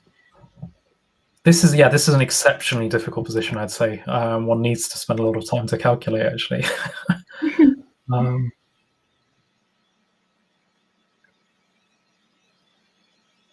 So now white's got a very clear-cut plan, c7 and rook c6. So black needs to push one of the g.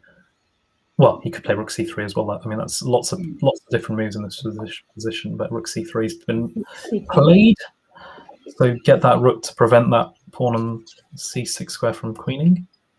So check c7 and d6, or? So check could be met. Yeah, rook d7 looks the move to play here, definitely.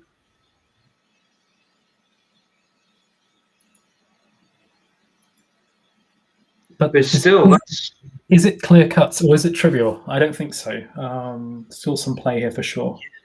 It's annoying, to say the least. But you've got a tempo with rook d8 threatening the skewer on g8, right? So after c7, g3, d6, and all of that, don't you have rook d8? Like black is very quick right now, actually, isn't he? Or is he c7, g3 check?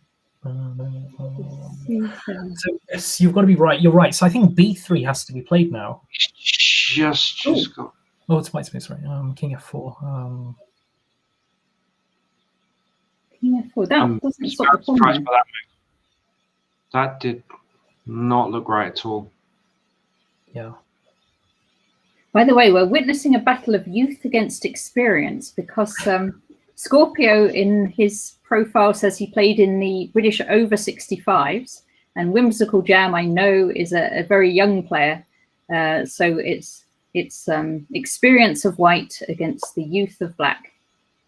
And a very complicated rook and pawn ending. In a very complicated rook and pawn ending, exactly. Now, white's messed this up now for sure, right? So maybe we wouldn't have brought the king backwards to f4 there. No, I thought he just about had time to play c7, d6, and then rook d8 because he's got rook g8. But I don't know. It's still really complicated. So I might have just missed something obvious there. So is white not going c? What did I have in my mind? Sorry, I've lost my. Could white not have just gone d6 there? Oh wow, rook h. Okay, rook h8. Oh, and then rook g8 check and d8. So now, I mean, that seems a very odd move actually, because now we can just go b3. Bring another one forward. Yeah, white's really making a good effort to lose this, right? That black rook on c3 is just really paralyzing those pawns. So I would have played d6 on the previous move, not rook h8, because now black, because that, yeah, I think in that position. Yeah, maybe. You're right. So what if black just takes? Then d7 and white would push it with d7. And that's going to do it. Yeah.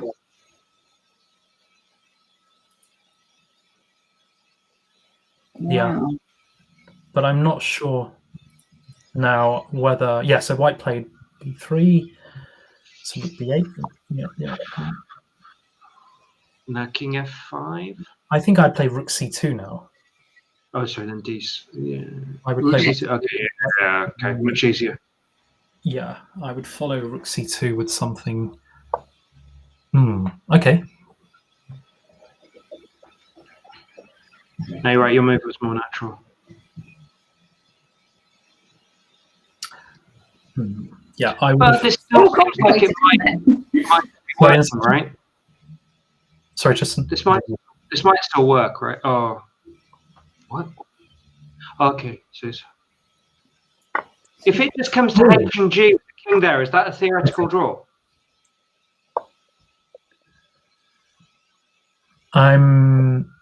Yeah, sorry, I'm just thinking what's going. No, I don't like that. No, I didn't like that move at all.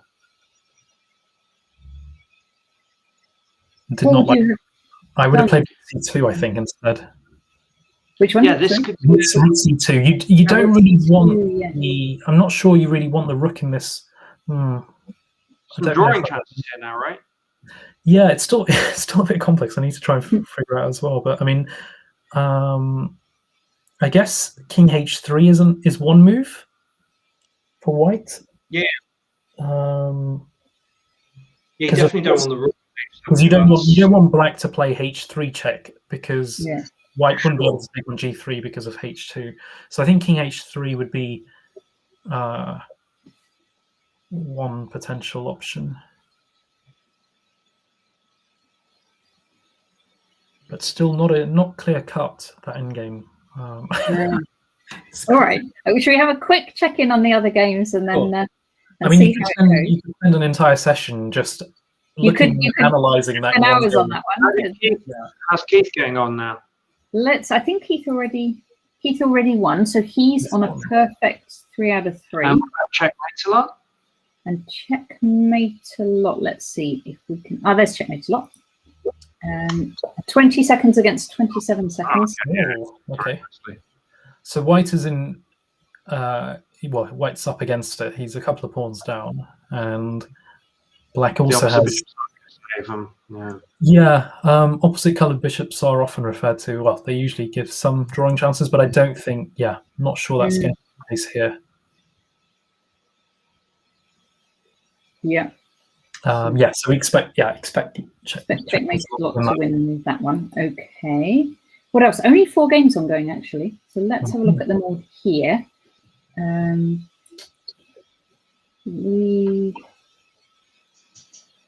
So this was the rook and pawn ending we've been following. Yeah, I'm just curious, but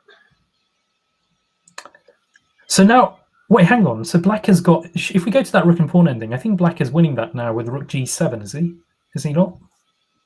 Ah, just rook g7 and. Oh, wait, no, white can play rook e4. White can play rook e4 here as well. So even though white can recapture that pawn on h4 with either king or rook, black would respond with g2 and queen that g pawn. So the only way to really get around that is by playing rook e4, so that when black advances that pawn, white can check and pick that up. But of course, after rook e4, what's happening still? Still complicated, isn't it? Complicated. I feel like maybe it's drawn, but I can't be sure. Would you maybe bring? Yeah, so similar idea. Yeah, you could bring your king in, maybe, like to here. Yeah. So the reason why I preferred rook e4 was because we could bring the rook into sort of within, into g2 to prevent it, or you could retreat it. Now, if black is to move the king away from that sort of row, if he moves it to say c3, okay, I would. So now if black plays, now black has to play rook h7. Yeah. Well, yeah. I think it's draw. It's complicated still, isn't it? But I think it should be a draw. Bring your king in again, maybe. But how? The rook just stays on the. So we're going to give a few checks now, aren't we, as white?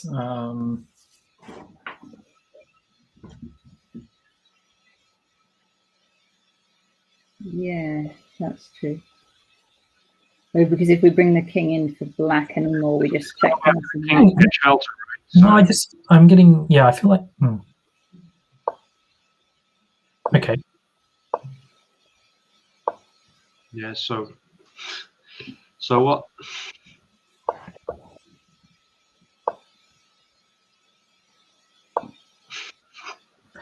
Okay, let's go rook a1. Someone in the chat is asking, is this a win? We don't know. If I was a gambling man, I think I'd say a draw. Yeah. Yeah, for sure. Should be a draw, says the chat.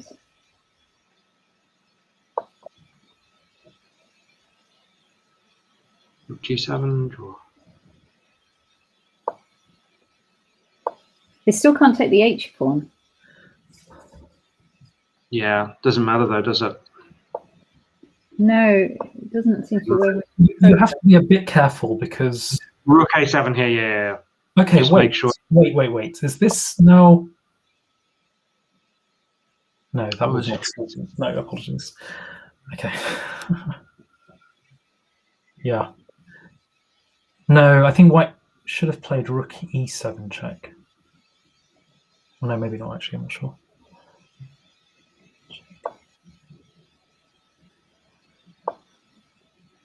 Black is definitely making progress. Yeah. Because could you go king? Really? How does he deal with h4? He doesn't do that. He just tries to activate his king and push that g pawn. Is that enough? I thought that's.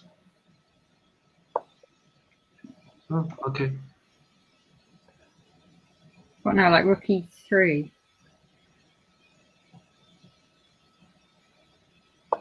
Yeah, rook e3 and rook e2 and stuff. He's looking like it's looking pretty good.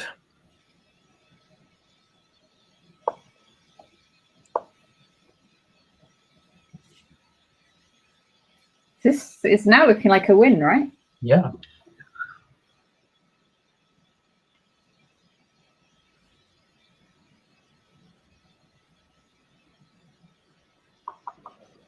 So where did black just, sorry, where did white go wrong, or was it just that I misevaluated? It's a good question, actually. I'm still trying to figure it out. It happened very quickly and didn't really analyze it properly. But I mean, I think this is definitely winning for black. That's the first thing. Yeah, sure. This is definitely winning. But yeah.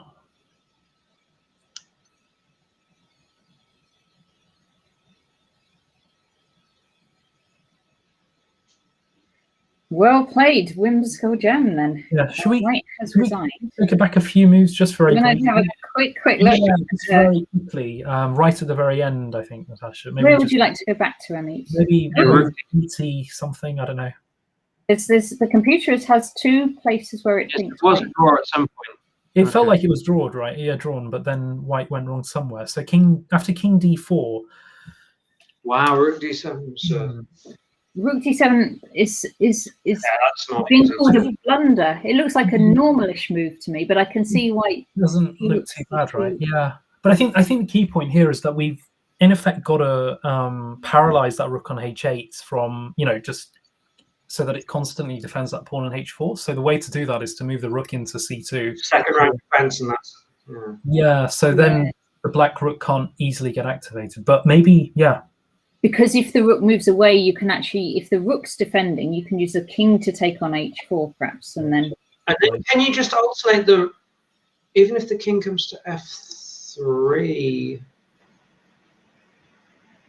Yeah, so no, it's very easy to articulate exactly why, but I think that's right, Natasha. So yeah, I think we in doing so we keep that rook on h8 so that it can't do what it did in the game, and it sort of bridges, and stops the checks.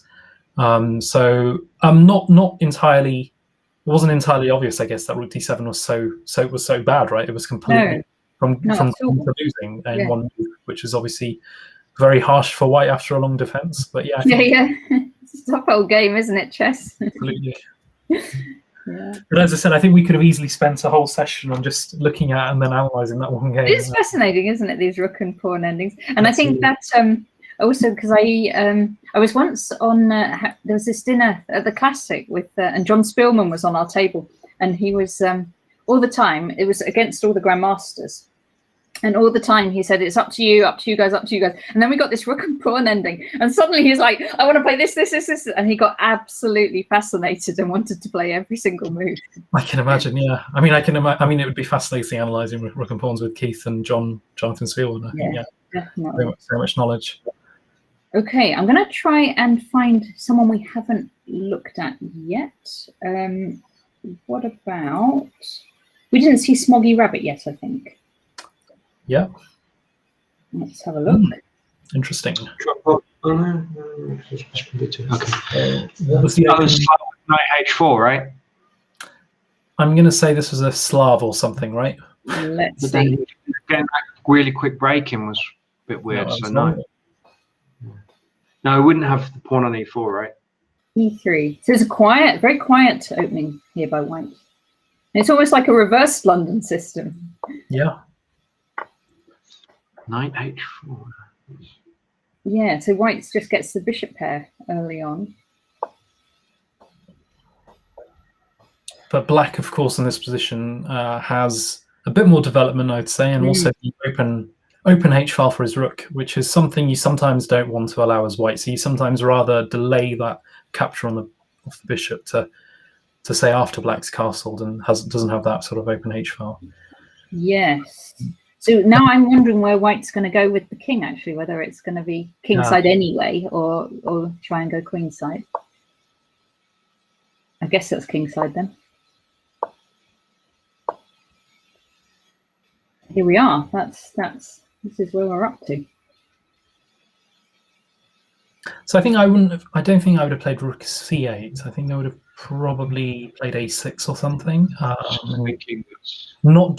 I don't think black had to overly commit at this stage as to where he put his rook and whether knight f8. Yeah, I like that move.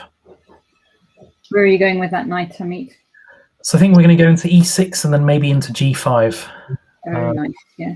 So really control those focal squares, because I guess ultimately in the future we want to dissuade white from going f3 and activating that bishop on g2. It's important to note here that white can't go f3 right now, I don't think, because rook takes h2. Because of rook takes h2. Oh, so I don't think that's possible. So white castles and white has gone kingside. Maybe f3 coming next. Now f3 is going to come in, yeah, and so black's I'm starting to really like white once that happens. Sorry, say that again. Sorry, Tristan. I'm really starting to like white once f3 breaks things open. Yeah. It's not so bad for.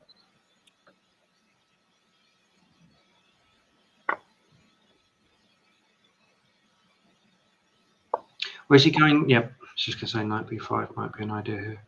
No, I think I preferred the way you were intending to handle the position with f3. I think. Sure.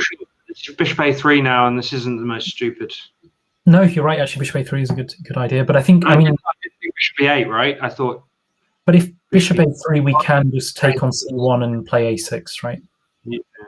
If bishop a3 now, we take on c1 and then go a6, and white has to go back with knight c3. So that plan hasn't quite worked out. And if rook takes c8 first, queen takes c8. Still cut castle, and then queen b2 and rook c1 or something maybe. Queen d2. But we can always go bishop d6 as black here. So I think. Okay. So I think white's doing okay. I think black has come out of this okay now. Actually, I think your plan of f3 earlier was probably critical. Yeah, sure. But so now knight c3 is forced. All right. So this could, if it gets to the endgame, that could be nice for those bishops, I suppose. So I think black should now get rid of that bishop on a3 with bishop d6. But okay, sure. Yeah. A long game to follow, I guess. Yeah. All right. Let's check back in later. And should we follow Keith for a bit? We haven't seen. Let's see Keith. We didn't see Keith yet this round. Oh, now this is interesting because you will remember Whimsical Jam from just now with that very interesting minority. So Keith. So Whimsical Jam is white here, who just won that rook ending with black earlier, and yes. Keith has his usual pawn structure actually. Oh. Yeah, that's incredible. So this is quite complicated, isn't it? So I think white needs to not take on b4 now, but where does he go with the queen without getting harassed? So if queen a4 here, black has a really annoying move, which is rook a8. Okay, so queen here. It's a queen a4, and Keith is playing rook a8. Oh, and the queen can't. Is trapped. The queen is trapped. So white had to retreat, and now black. Now everything's on prees. Yeah. I think. What is black's plan? Oh, Keith took on c3 straight away. I was wondering whether he was going to maybe prepare it with, say, knight a7 or something. I think I preferred that in that particular position. Not sure though. So let's see now. No. Maybe black can cover an attack. Oh, you'd have to defend this rook at the back, I suppose, if you wanted to. Absolutely. I think knight a7 is the only move, but it's looking like a good move as well. So it feels like, well, actually, maybe white can play queen a5 after that. And there's a lot of complexity still. Actually, yeah, I'm not so sure it's good for black, actually. I think Keith, yeah. What's happening after knight a7, queen a5? Beautiful square on c5 for the knight, right, with this beam. Yeah. That could be quite unpleasant, actually. So if we go back one or two moves, if that's okay, so after a takes b4, queen b2, I was just wondering, should black have gone knight a7 in that position? Yeah, sure, that looks... Because I think the key point here is that after knight a7, we're in time to, after pawn takes b4, to play queen takes b4. And then we'll round up that pawn on the white pawn on b5 as well. But now I think... Yeah. Now I think with queen takes c3, knight a7, just one move afterwards, white has got this queen a5 move, which is slightly unpleasant, actually. because as Tristan said, so if we, so Queen A5 has been played actually. Yeah. Okay. Yes. So, as Tristan said, really, white has got now Knight C5 to follow. Oh, so yeah, okay. So Keith is. This is getting quite awkward, really, for black.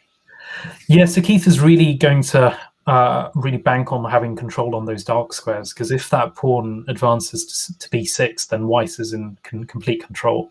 So Keith is now putting a stodgy defense in place. So we'll reroute that knight to B6 maybe. But I wonder, rook takes C8 has to be critical. Ooh. Okay. He's done this, Knight C5. Okay. So is there a trick here? No, it doesn't work. Okay. What was your trick, mate? My trick was something with queen takes b6, rook takes b6, and knight d7. But actually, black has got everything defended because there's a knight on a7 as well. Knight on a7 going c8. Yeah. On c8. So I wonder what black's plan is here. Is it to just play queen b6 and? I thought that was the idea. Just prevent the b pawn from going any further into the position. He definitely wants the queens off here, right? He wants the queens off, right? As usual. But I think here it's an essential, actually. Yeah. Yeah. So what does white do now? Retreat the queen? Because I guess knight takes is still not a problem, right? Because of rook b1, so... I was thinking maybe take on b6. So I think always trying to... and then knight a4. Variations, and then, so we look at take on b6 and knight a4. Okay, played rook a1. Can he take or not? That is the question. Can he play knight takes b5? Okay, knight takes b5. B1. Oh, because there'll be pins and all sorts. Yeah, so pins all over. So black would be worried about queen takes b6, rook takes b6, and then a pin on the b file.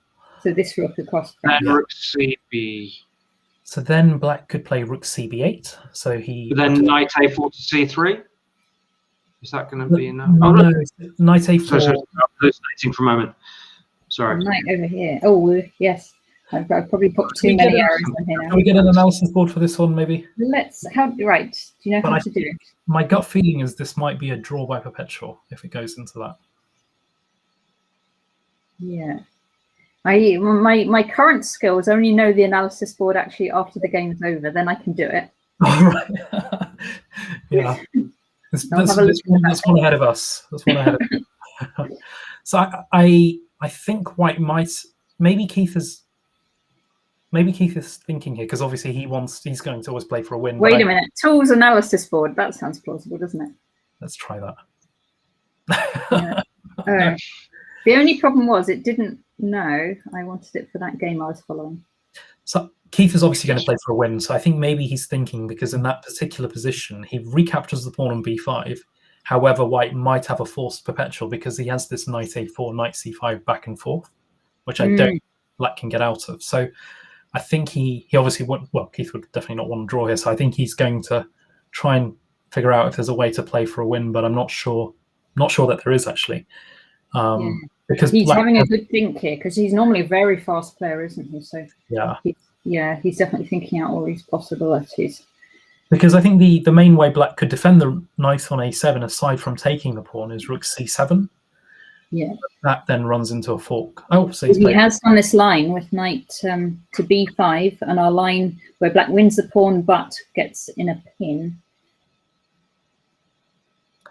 So I think queen takes b6 is going to, and now not sure that it matters which rook to b1. And then just doubling the rooks on the b file. Sure, that's really. So maybe this one. Oh, other one. Yeah. I think I would have done your one as well, but I can't explain why. So now the question is... Just move the rook up. Oh, and then you just have time to move the knight. Okay, sorry, I'm talking rubbish. Sorry, getting tired. The typical, chess player response, right? Where we just hate ourselves for missing moves. But yeah, I think now knight a4 and knight c5 back and forth. I can't see a way for black to come out of that. Okay, so we could see a draw here within a few moves. So these two players have played each other before. It's 3-1 so far to Atomrod. Every single game has been decisive. But this one is looking like it could be a repetition and a draw. Yeah.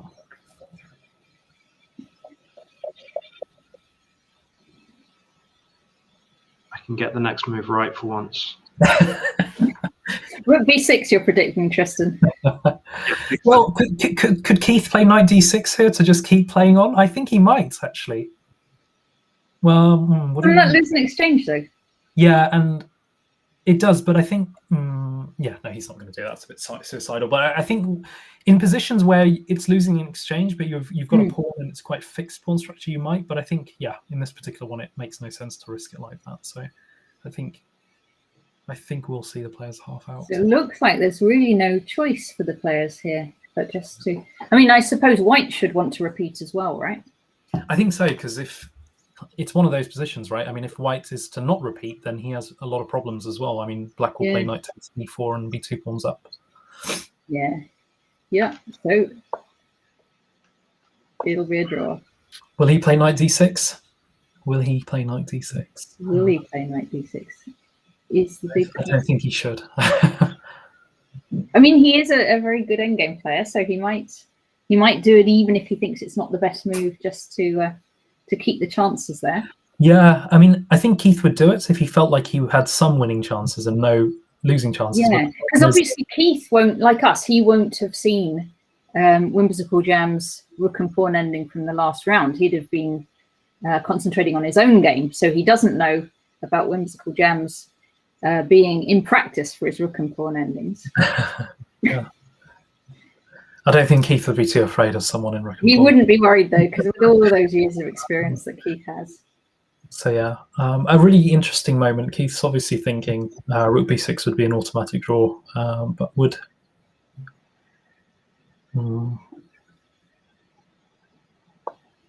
He's done it. He's done it. It's a draw. It's a draw. Okay.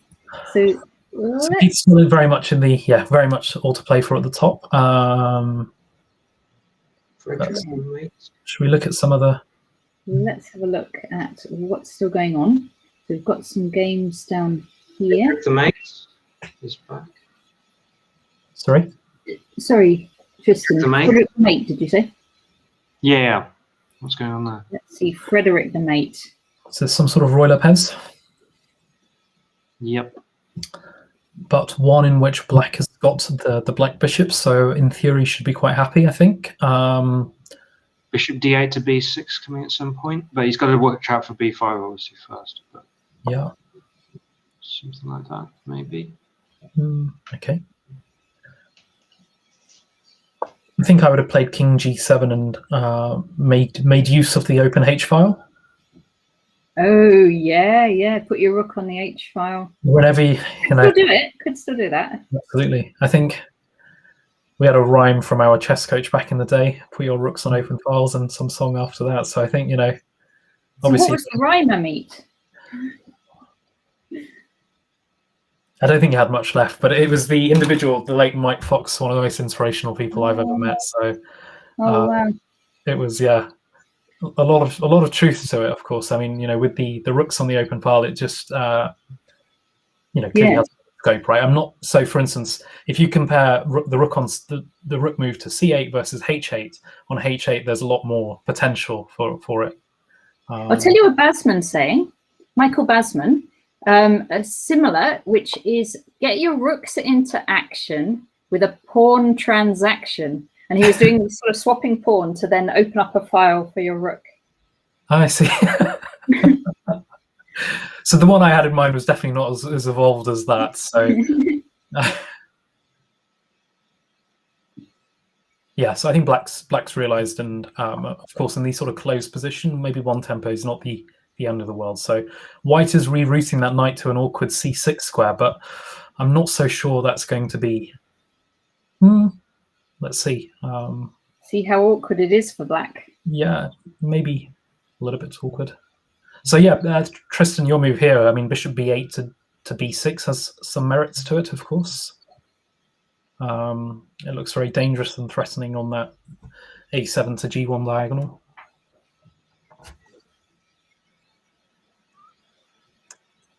Yeah, couldn't you? Because you could do that. Bishop.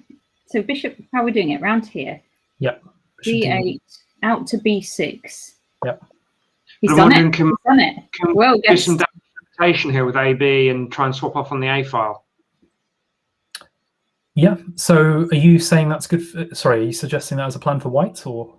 Yeah, as damage limitation, because I'm really worried if bishop B6 and rook H8 and stuff. And then I just want to correct myself firstly. So I think black had an idea. Okay, so Barcelonsky, I don't want to be harsh on him. So I think he had a very good idea. He played the rook to C8 first, so that he could play this bishop D8 to B6 maneuver, because because otherwise A takes B5 might have been a problem. So there was okay. So I can understand. So now bishop B6 is very good for black, I think.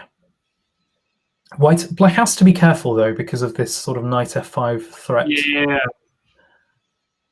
Oh, I don't like it at all. Yeah, didn't like that move. Now that's basically given black a really open hand now on the king side, so he can reroute all those rooks without any worry. I thought he should have played A takes B5, so at least he can try and the A file, right?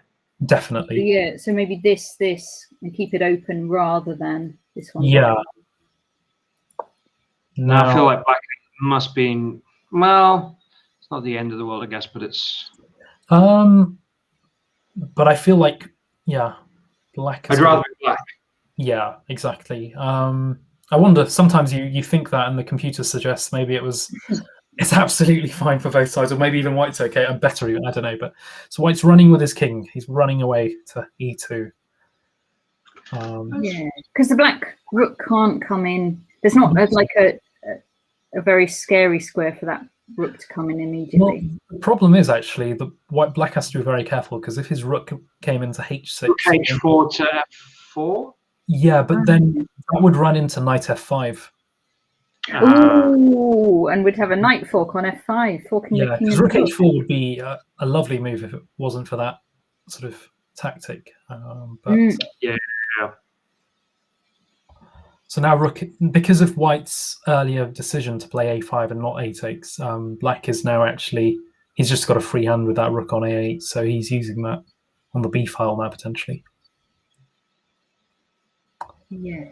But yeah, still very complex, of course, this position. So yeah, both players are playing challenging moves. Because there's not really a way to engineer it, is it? So say you want to get this rook H4. You'd have to get your king off that square, maybe, but to do that, it's hard to do. Exactly, because that king is tied at the moment to the defense of the knight on F6. So how do you engineer that exactly? But now I think B4 is very strong. Yeah, B4. And now I think black will actually bring that rook on H8 to actually B8 potentially. Yeah, now it's really looking quite nice for black, isn't it? But you do have to not go queen D4 as well. You know, it's the same theme about queen D4, because then knight F5 again does this fork. I think Barcelonsky's seen that now. I think potentially, because we've been in this position. You know, sometimes if you come cold to it and then you play it, there's a risk. Yeah, that's what I do sometimes. I get in my game and I'm not going to play that move. I'm not going to, and then like 5 moves later, you suddenly forget why didn't I want to play that move? Yeah. I'd be really surprised if white isn't collapsing here. Yeah. It does. That move is very strong, actually. I like that move a lot. Queen B5, wonderful. So he's now going to push that pawn on C4 to C3. Can't really see a good response at the moment for white. Well, this is check. And at the same time, he's threatening rook to. Oh no, they've done. Desperation, right? It's not actually. Oh no, yeah, it's just. No, it feels like desperation because we can just. Yeah. Oh, we can just take this thing, can't we? And we're okay.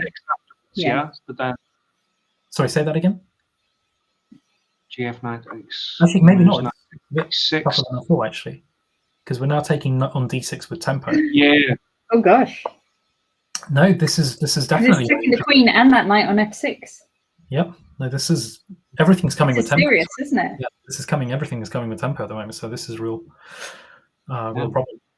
Oh gosh. Oh, it's nice. But if he, oh no, yeah, there's no way to.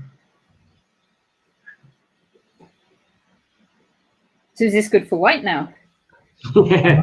I'm wondering. Yeah, I can't. Yeah, I can't seem to.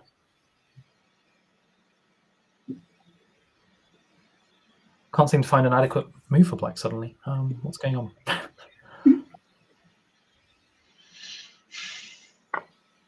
Yeah, but that doesn't look like it's going to work after. Oh wait. This is, yeah, both players are playing excellent moves here, actually, because now if knight takes b5, we're going to take on c2 and then take on f2. Oh, wow, and win back the queen. Yeah, because, I mean, we've then got rook h1 mate. Oh, gosh. Yeah. Wow. This is complicated. This is, yeah. I mean, I think black was forced into that because he was. I don't think he'd anticipated it. Yeah, but I think it was a great spot from both. Both players have played pretty good. So black maybe had a little bit of luck here. White should play rook ac1 now, I think. Okay to defend. Oh no, because then we've got queen b3. Frederick, the mate, has 5 seconds left. But what do we do against king d1? Rook takes f2. King d1. Oh yes. Rook takes f2, threatening mate in 1. Yeah. Queen a3, king g7, queen g3. Yeah, okay, let's keep going. Yep. Oh, check. That's check. No, I didn't like that one. Oh. Okay, go back.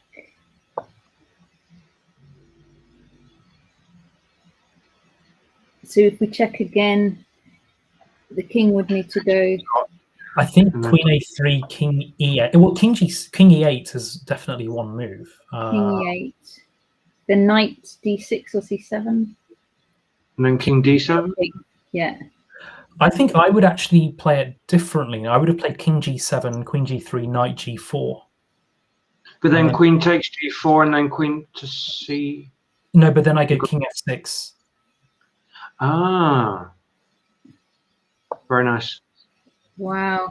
Both players have less than 10 seconds left. This has definitely been a really fascinating game. I'd say this has been the best game I've seen so far, actually, because now queen a4 is very interesting. But king d8.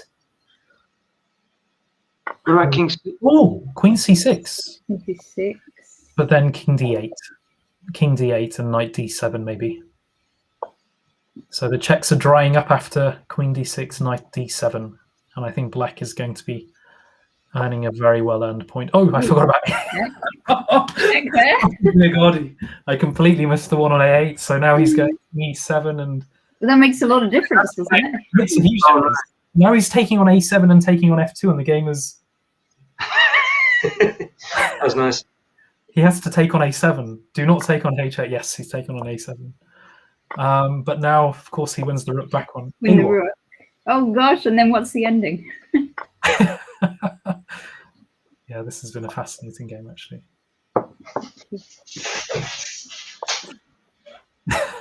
White should just blitz out a load of checks here, right? Try and get some time back. Yeah, I definitely think that White should win this. But yeah, there's still going to be some complexities, I guess. So queen f7, queen e6, and d6 is sort of a plan. Or queen f5, yeah. Yeah, same thing, right? It's got to be game over. King b1, I think. Get that king well out of the way. Yeah. Queen e6, I'm expecting. And then queen c6, maybe? Yes, definitely. But it's not easy, actually. I think black will keep fighting here for a little while, actually, because he's got this rook b5 move. So king d8. I was thinking about d6 here. Might place queen takes d6. Okay. Got to go onto the a file.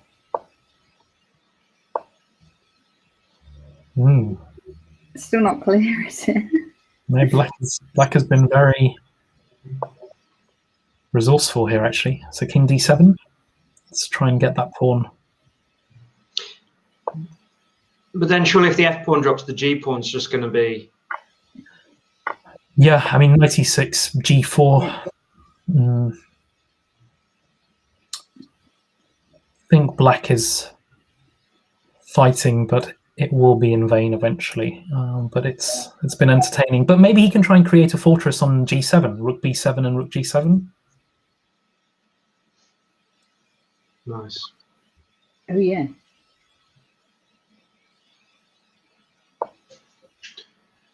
Oh, looks a bit greedy to me, but yeah, no.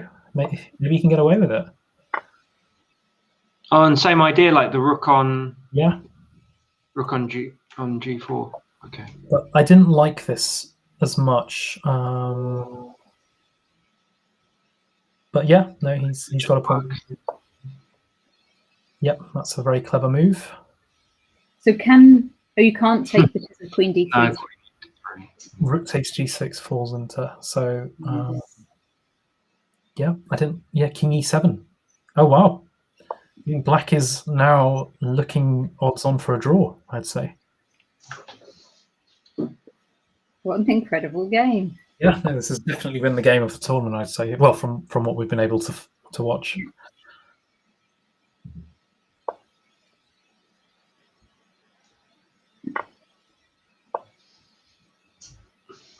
Okay. Would black ever have any winning chances? I agree with checkmate a lot. This could be any result. I think that's any result still. So black is actually going to play for the win here, I'd say. You know, I mean, I feel like white should have a perpetual, but black might just, you know, start harassing white with pushing that e pawn, and there'd be a few nervy moments for sure. But in doing so, he might as well. He could overextend and possibly drop something. So yeah, in summary, I agree with checkmate a lot. Mm.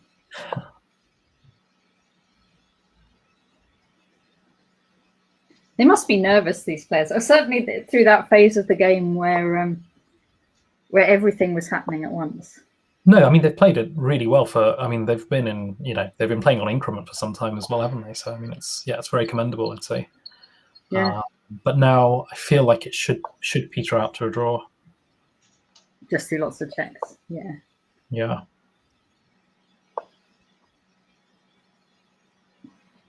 Yep.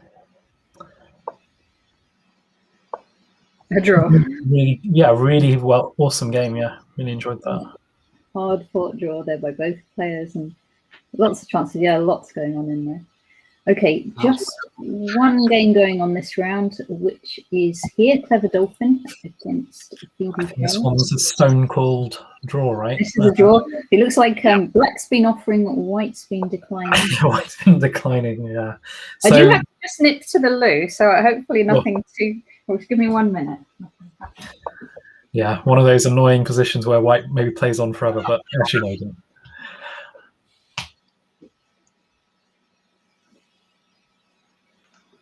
I'm still trying to figure out what the hell was going on in that last game. If he hadn't played Queen B5. So I think rerouting the king to E8 was I think black could have just gone to G7, and after Queen G3 he could have played Knight G4.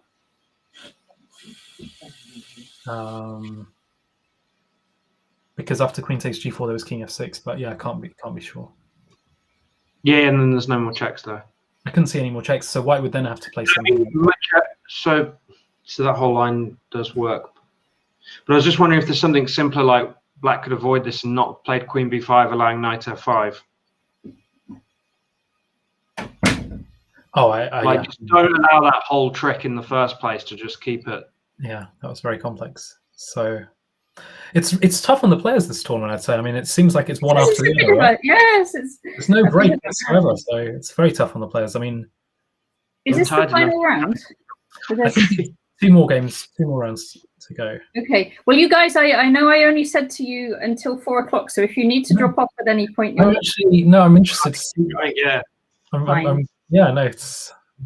Who would you like to see? You can do a request. What about check? I think we should go for the top guys. I think maybe for a few minutes. So, RealBaggie versus. Let's see, RealBaggie. Yes. Here we go, against Douglas Fleeshausen. So this is the knight G2 King's Indian. I'm not sure if that has an actual name, Tristan. I can't, but I know there's like there's some nasty trick here, isn't there, with bishop e2, bishop g5, and sack on h5. There's some trap. I had no like idea. that. You let us know, please. Oh, really? So like white will go here, and then a sack here. With the bishop on the bishop goes to g5, and then there's some classic sacrifice on h5 if black's not careful. But I can't remember how it goes exactly. Like that's the one trap in this line. Okay, well, you're right with bishop g5. So he's halfway there. So I think black can move his queen away from that diagonal and just get like long-term compensation or something. But I guess black could just play queen e8 and knight h7 or something here, right? Yeah. I'm just saying. I just know that that's one thing that you can fall into. I'm not saying it's not all forced. Yes, because black can't go like h4 or anything like that. So just because of that bishop. But all right. But how would a sack on h5 work?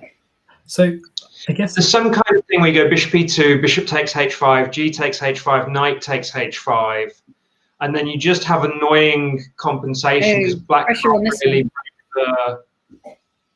I can't remember exactly. I think the point you're also making is it's not even an immediate sort of thing. It's more of a long-term pressure as well. Yeah, then, right? Yeah. Because it's sort of it's very easy for black to miss. Right. So I think, bearing in mind with what Tristan's just said, I'd be very inclined to move my queen outside of that diagonal, queen e8, but he hasn't. So let's see what happens. Yeah. Oh, I suppose like if queen e8 before. Yeah. Could white have done like something like knight b5? Yeah, I was then hoping that knight a6 would be defending. Yeah. Well, black's is getting the queen out of the way, but in a different. Very unusual position, sort of choice of square, because you'd imagine going knight queen e8 and then bishop d7 or knight bd7. So queen d7 is a very unusual, but I suppose creative move. But yeah, I guess it comes to sort of the same thing. David Norwood used to always have these positions with h5 and then play f5 as well. I don't think you can here because you'd have all sorts of problems on h5. But no, I think that's a really good point. I mean, black's probably going to go h4 and f5. Yeah. Why did white play h3? I really don't understand. Yeah. Was that a slip and he meant to play h4? So it was this position. Yeah, no, that's a good point actually. It could have been. Because h4 would have made why you play h3 here, right? Yeah. Yeah. h4 is the thematic. Maybe. That's right. Yep. But yes, and now f3 as well. Yeah, yeah, I'd say black has come out of this very nicely. Seems to have got what he wanted, and can look forward to some sort of play on the both sides actually, king side and queen side. So knight a6 and maybe bring a queen, reroute his queen to g6 or something, where it could have potential on the king side and queen side maybe. So.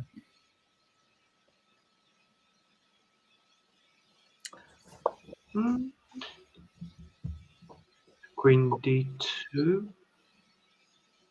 I guess he has, Queen d2 castles and g3 or something maybe is one try.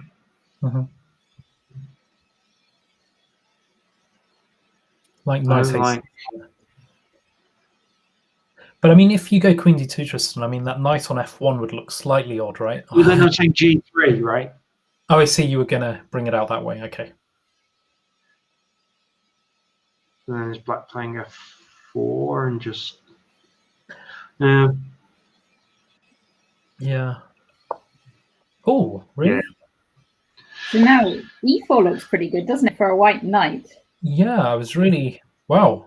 I feel like the whole position has just changed in one move. I mean, if black was going to play f4, then maybe white was okay all along. But I mean, now white can just really play knight d4 and really control the whole game. Really, I feel. Yes, because black now doesn't have a pawn move really to aim for.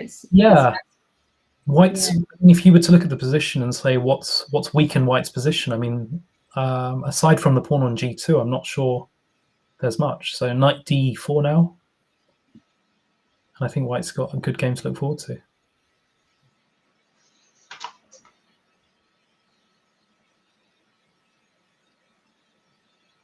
All right. Do we have a yeah look at some other games? Yeah.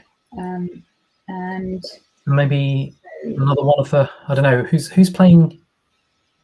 Let's see who checkmate because lots playing. So Balazs Solonsky just had that really interesting draw just now. So he'll be maybe a bit tired, a bit lacking in energy. Probably maybe. Absolutely exhausted by now. A nail biter, wasn't it, that last game? So.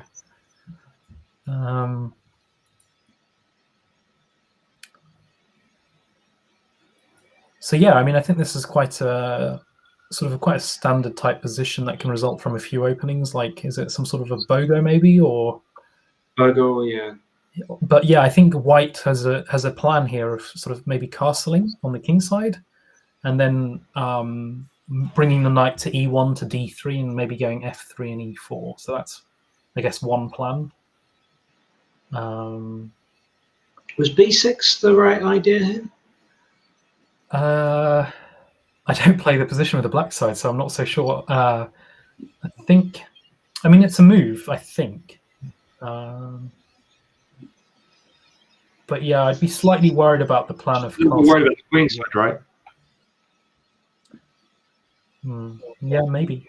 Yeah, I think White's position is maybe slightly easier to play.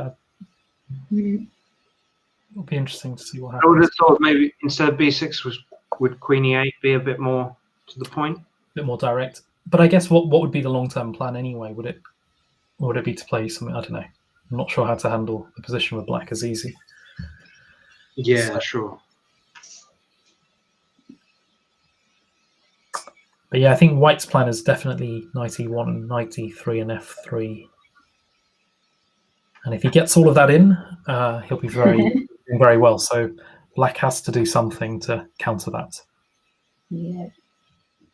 So be ready to meet knight e1 with e5? Knight e1, d5. No. Be ready to meet knight e1 with e5 because then he's losing control of. But then, I mean, at the moment we can't because White will win a pawn. Yeah, I'm just wondering whether that's an idea. Sort of like, I see what you're saying. So sort of queen e. Yeah, okay, that's true. So maybe queen e7 or something. So White gets e5 anyway. This kind of c5. Okay. Interesting. So yeah, I mean, I guess it's going to be a long game, but maybe bishop d5 or something. All right, we will come back to this one as well. Let's see. Keith. Atomrod against Rex Dinit. Quick pawn count. You've got to say same pawns on same usual pawn structure. For a quick pawn count, they're level. The difference is, of course, black has got an outside pass pawn on a4, but which could be a strength or could be a weakness, I guess, depending on the position. But White's immediate plan here will be to double on the 7th file, I think. So rook b5? I was thinking rook b7, yep. And then rook maybe... I mean, rook b5 is also... No, rook b7 is more natural.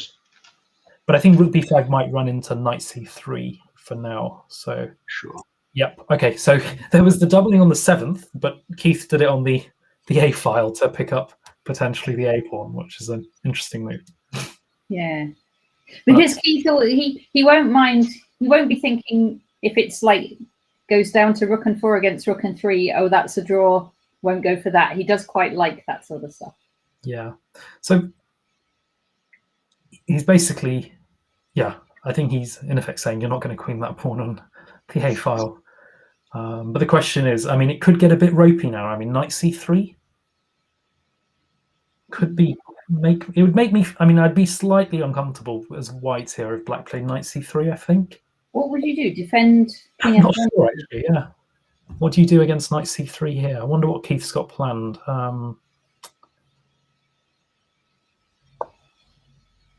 Gosh. So black's played knight c3.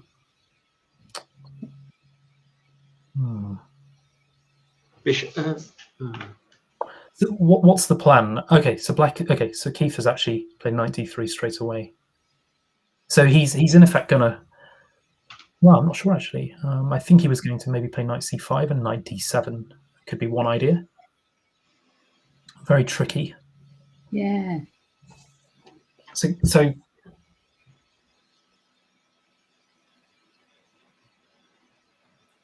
yeah, the plan here is to go knight c5 and knight d7 as white. So it's heating up.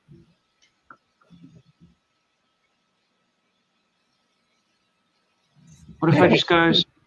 I was going to bishop h6. I think the game is over. I was thinking f6, right, instead. But I think the game is just over now, right? Doesn't white just win? Yeah. Yes. But Keith hasn't played it straight away. Okay, now you see. You must be thinking, what's the catch? So if we go back a minute, as you were saying, sorry, before g6, f6, right? The game was getting really interesting, actually. I'm wondering if... So f6, you were saying, Tristan? Yeah. Seems a very reasonable move, yeah? Yeah, to let the king out. Yeah, so... What I was looking at was rook takes e2. And I couldn't work it out. So rook takes e2, knight c5, rook e1, king g2, a2, knight d7, h6. Right, this one has, with that rook h6, there's nothing to do really against the threat. Rook takes f8. We can now do it with an analysis board if you prefer. That'll make it a bit easier for all of us. Okay, and so where are we? Right down here. So actually, just here instead of g6. So f6 wasn't the best. So that's Tristan's move. Here would have been best. Yep. So and then this is what we're looking at, yeah. I was looking at f6. I was looking at rook takes c2, which was possibly nonsense. So f6 was the move. It seems. Should have just listened to Tristan. But yeah, I mean, f6 is a very, very reasonable idea, right? I mean, black is basically saying, I will bide my time and everything's defended. And yeah, he avoids any troubles with knight c5 and knight d7. But yeah, I think it was going to be quite a complex game otherwise. But yeah. G6 was an abrupt end. Yeah. All right. Let's see. Keith. So Keith is now in the lead on 4.5 out of 5, but there are some players that could catch him up. We've seen. Actually, should we just quickly check in on that game, see how it's developed? So this is the one. Yes, with with the h4, f4, and the queen coming into g3, and white was. Yeah, I think we see from earlier, really, white has that control over all the light squares, and it's just very good fight. Practically, it's a very easy position. Sorry, what were you saying, Tristan? I just said it's close to over, right? Yeah, I think so. Yeah. Okay. Yep. And the Whimsical Jam's finished. What about Christy? Oh, finished. Attacking Snow Leopard.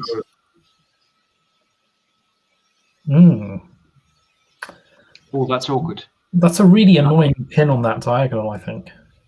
The knight g4 coming, yeah? Yep.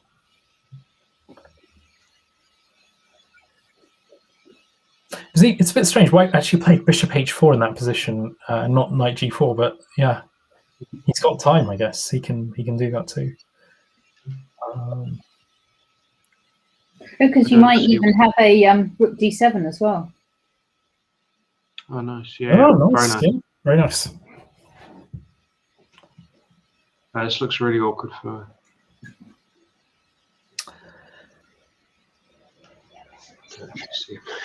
Well, yeah, I think how does Black really unravel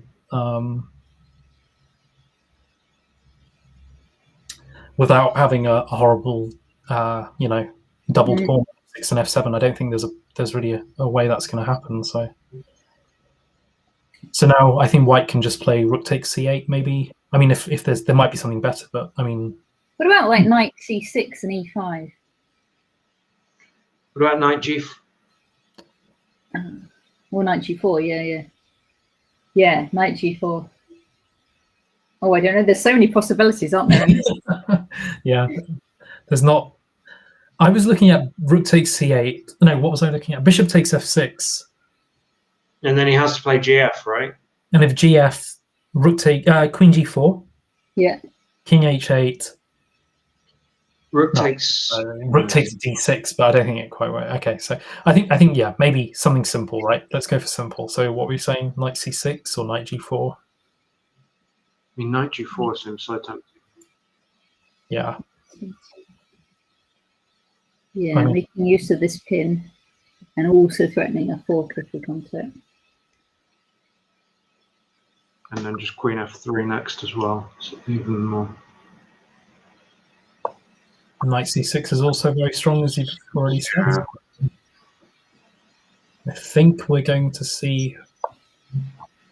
So, do we know who attacking Snow Leopard is? Let's just see. I've definitely seen attacking Snow Leopard play before. Playing very nice chess. Now, what I can tell you is attacking Snow Leopard is a junior because it belonged to junior chess clubs. Yeah, okay, of course, c5. Yeah, but actually, I mean, it still goes on, right? I mean, it's not it's not as trivial as I thought it might be. I think knight g4 would have made things a lot simpler, right? I think so in retrospect, because I mean, Black might be able to get some sort of blockade going in a minute, so that would be very annoying. Okay. Oh, right, knight d5 straight away. Okay. That's right. That works. What about queen b5? Ooh. I think there's a really good variation, actually. Queen b5.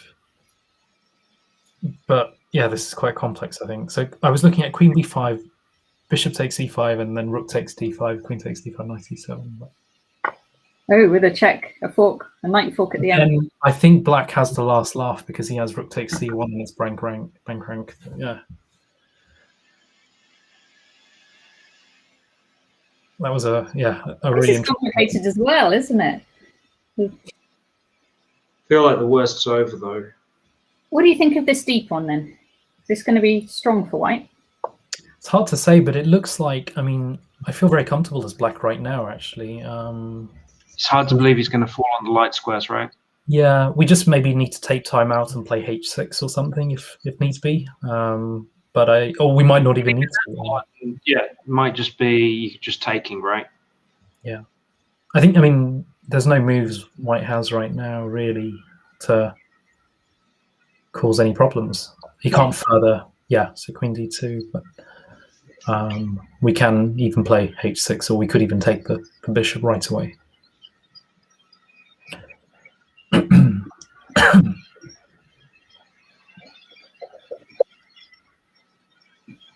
But okay, I mean, I think Black will have to at some point exchange, and at that point it will be a gradual sort of, it'll be a long end game, I suspect. Yeah.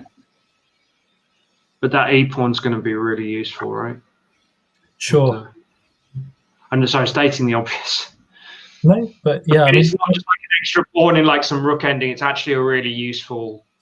But it's going to try an open position later, right? Taking right away isn't what I wanted to do, actually. So now, if d you can't take on e7, can you now? Like take twice. Is it possible to take? I think so, because after queen d8, we can go rook e8. Yeah. But I think the point. But I didn't quite like it this way around because now White can play rook c1 maybe. I mean, after taking, he can play rook c1 and take straight away. Yeah. Clever. And he's got very active pieces, I think. Yeah. Good point. I mean, I feel like white should be possibly able to get a draw from this.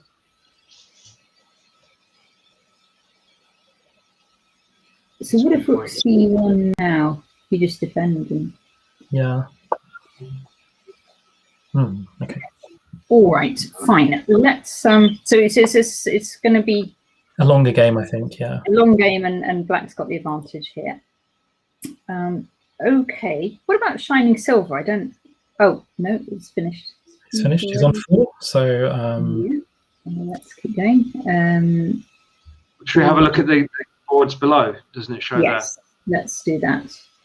Here we go.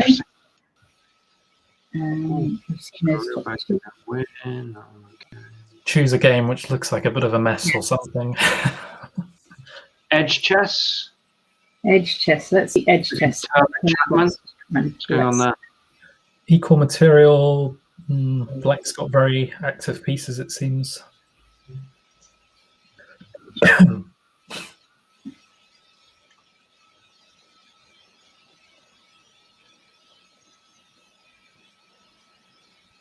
So black could maybe even play g5 immediately if he wants to force issues, but I'm not sure that's strictly necessary. He can be more patient and play rook takes b2. Well, h takes g4 and maybe rook takes b2. Yeah, looks very bad. I think yeah, black's in complete control here. Sure. So that's Herbert Chapman. Sorry, Tristan. Should we look at another game? Yeah. At a glance, I thought this was interesting, but I'm not so sure now. Only 12 to go. Okay. What about? Yeah, that game looks like a mess. Yeah. Oh, don't put. Yeah, we're just going to look awful when analysing these ones. And oh god. Oh, actually, black's material up. It looks like.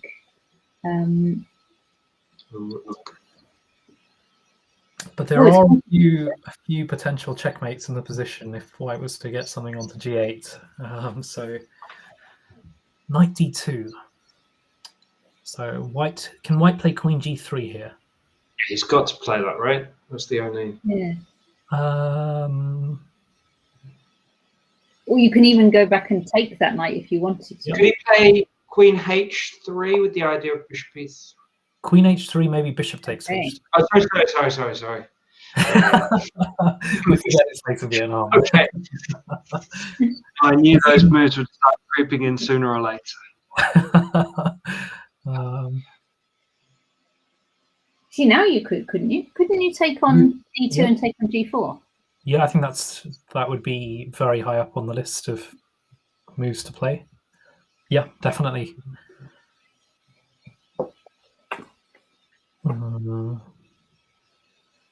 Or maybe the other option might be bishop e3, but yeah. Yes, yeah. Because ideally we'd take the bishop on g4, but I mean, I think bishop d2 is completely.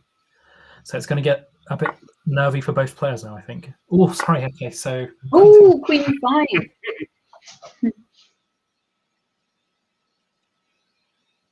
Queen e5. How's that? E7. Oh, because you're going to use the knight and threaten on f7. Queen d6 and knight e7 was much stronger. That is hard to disagree with. Yeah. But with only 15 seconds each, there are going to be a few misses now, I think. But was that winning the queen? I think so. Yeah. Bang on, Tristan. Yeah. No. So I think. Oh, rook e1. Okay. Rook c1. Yeah. I think white is now in trouble. It's a shame, actually. He really had. Yeah. Yeah.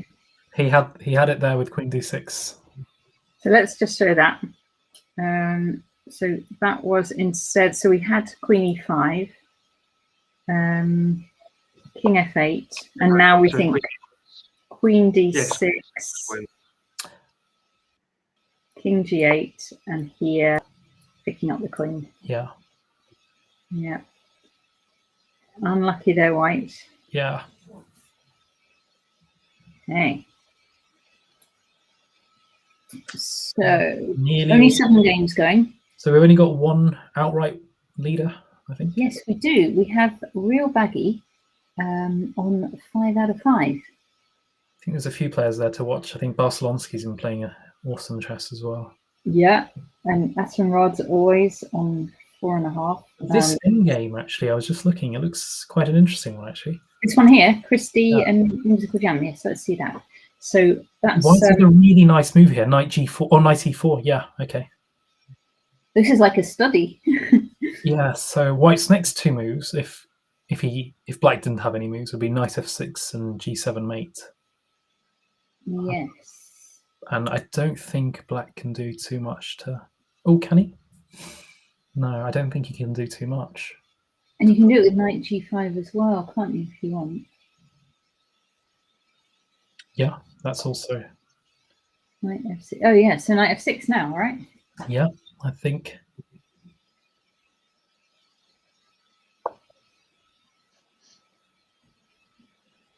Gosh. Vicious. Because I think how do I say that? WhimsicalJam, yeah. WhimsicalJam. He's been playing pretty well as well, hasn't he? Yes, he has. But Chris. All right, and so that's a win for Chris Davison there. Okay, only 2 games left. I think this end game we were looking at earlier, weren't we? We were saying this was going to be a long. This is the one, isn't it? I've now put it the other way around. So Black won that pawn we saw a little bit earlier. But he's going to have to show a bit of technique, I guess, to win this one. So not easy. Not easy. Yeah, this could be going some time. Sorry, Tristan. I would have thought Black wanted to keep the queens on and then try and run the E pawn up and then try and make that would be a lot more difficult for White, right? Because if you could swap off the E pawn for the F pawn and then the king's exposed. Yeah. Check. But here it's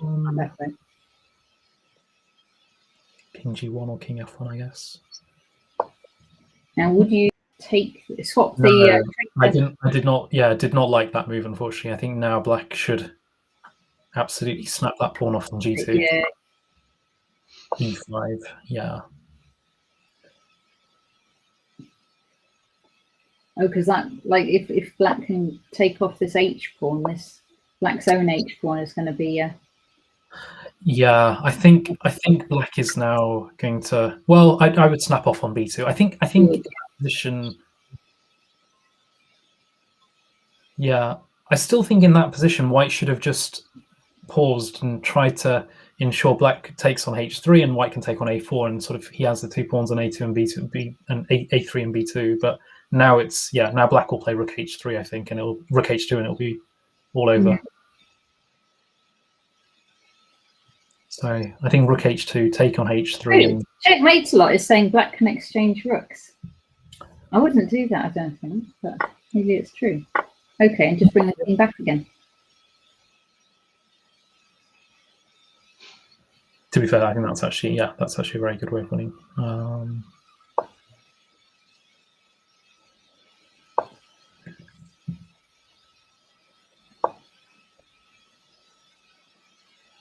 Because now you can play G4, I think, right? Yeah. I suppose you just stop this pawn and then you can take this on as you like, can't you? And G4, like, yeah, that's that trick where if they take with the F pawn, you push your F pawn, and if they take with the H pawn, you push your H pawn. Queening. Nicely done by Black there. Is that Frederick again? Yep. Frederick the mate. He's been playing very well as well. So yeah, it'll be quite tough at the top now, I think. Yeah, there'll be a few decisive. Yeah, it'll be a very important game for those 4 guys, actually. 5 guys. Yeah. So we're coming into the final round. We've got less than a minute until the pairing's ready. Oh, very nice tournament for Elise as well. She's on 4 out of 5, right in there amongst the top players. Did you say she was a junior as well, or young junior girl player? Yeah. Awesome. So we'll follow her as well, maybe in the next round. Yes, let's see. I always then want to check I've got that right. I'm going to just see if she. Yeah. It's horribly hard with all these aliases that people are using to. Yeah, no, it is because she's in England juniors and England women, so that's I'm backing up my story. Yeah. No, I think I've played her a few years ago, and she was really, really tiny and played very well. Yeah. So Keith has got the white pieces in the final round. I think we can. Yeah. Start something very familiar. Let's see. Well, now, are you surprised by his opening? I must say I'm not. I think Keith will play d5. Or does Keith play d5 or will he play c3? d5. I think d5 is the move. D5, you're right, Ameet. Now knight c3. Yeah. What setup is he going for now? Is he wants e4, I suppose? Yeah, exactly. I mean, if he would have played instead of knight c3, if he would have played c4, it could have maybe transposed into a few things, but like a Benoni maybe, or something else. But this sort of avoids that, and I think this is maybe something. I think it's quite pleasant for white, but I remember analysing this once with Mark Hebton actually. Okay. I played this. It didn't work well for me, but I think Keith will handle it better. So bishop. Because of course Mark and Keith have played each other numerous times, so they would know each other's games inside out. So I wouldn't be surprised if if Keith plays this, then Mark could analyse to play against it. Yeah, I know that Mark. I was actually in a World Youth tournament. I think Mark was. Sort of suggested I play this and I tried it out, but it didn't work for me. Oh no! So you blamed the coach, I should imagine. Yeah, I don't normally have bishop on c4, it's usually on g2, so I didn't know what to do with it. It's being chatted away. Yeah, white's got, so this position, white, it's slightly pleasant for white. He's got control of the d5 and, it's a bit of pressure on d6, but see over the next few moves if it's a lot or if it's just a small thing. Guess black's next move is pretty well. I guess maybe knight a5 actually. Could knight a5 be played? Oh, knight a5. And then bishop e6 is gone. Bishop e6. Okay. I just felt like maybe white retains an edge. About this. Yeah, just feels a little too straightforward. But yeah, black can maybe play queen d7 or. Yeah. But yeah, I mean, Keith would definitely be very comfortable right now. I think he's got. Is he going to take that bishop? I'm imagining he's not. I don't think so in this position. Yeah, bishop f4.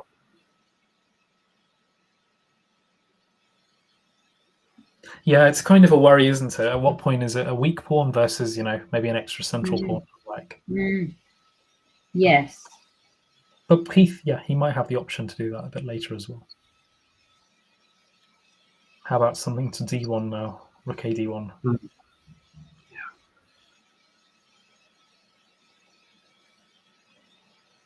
You would think.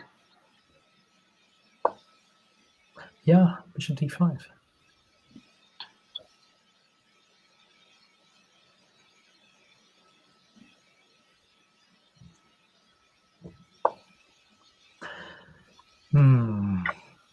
So now we get instant decision to take that knight with the bishop. I like that a lot. Sorry, say that again, Natasha. Or... I was thinking he just instantly knew to take the knight with the bishop. It wasn't an obvious move to me. Yeah, so I think you want to keep yeah, the bishop, yeah. So we keep the strong white. The light squares remain very strong, but h3. Okay. That's just going to be terrible with opposite colored bishops, right? If he takes on f3. Yeah, but I was just thinking earlier.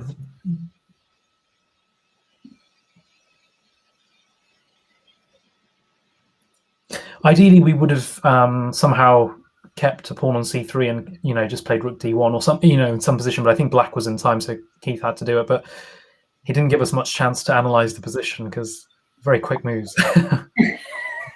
Yeah.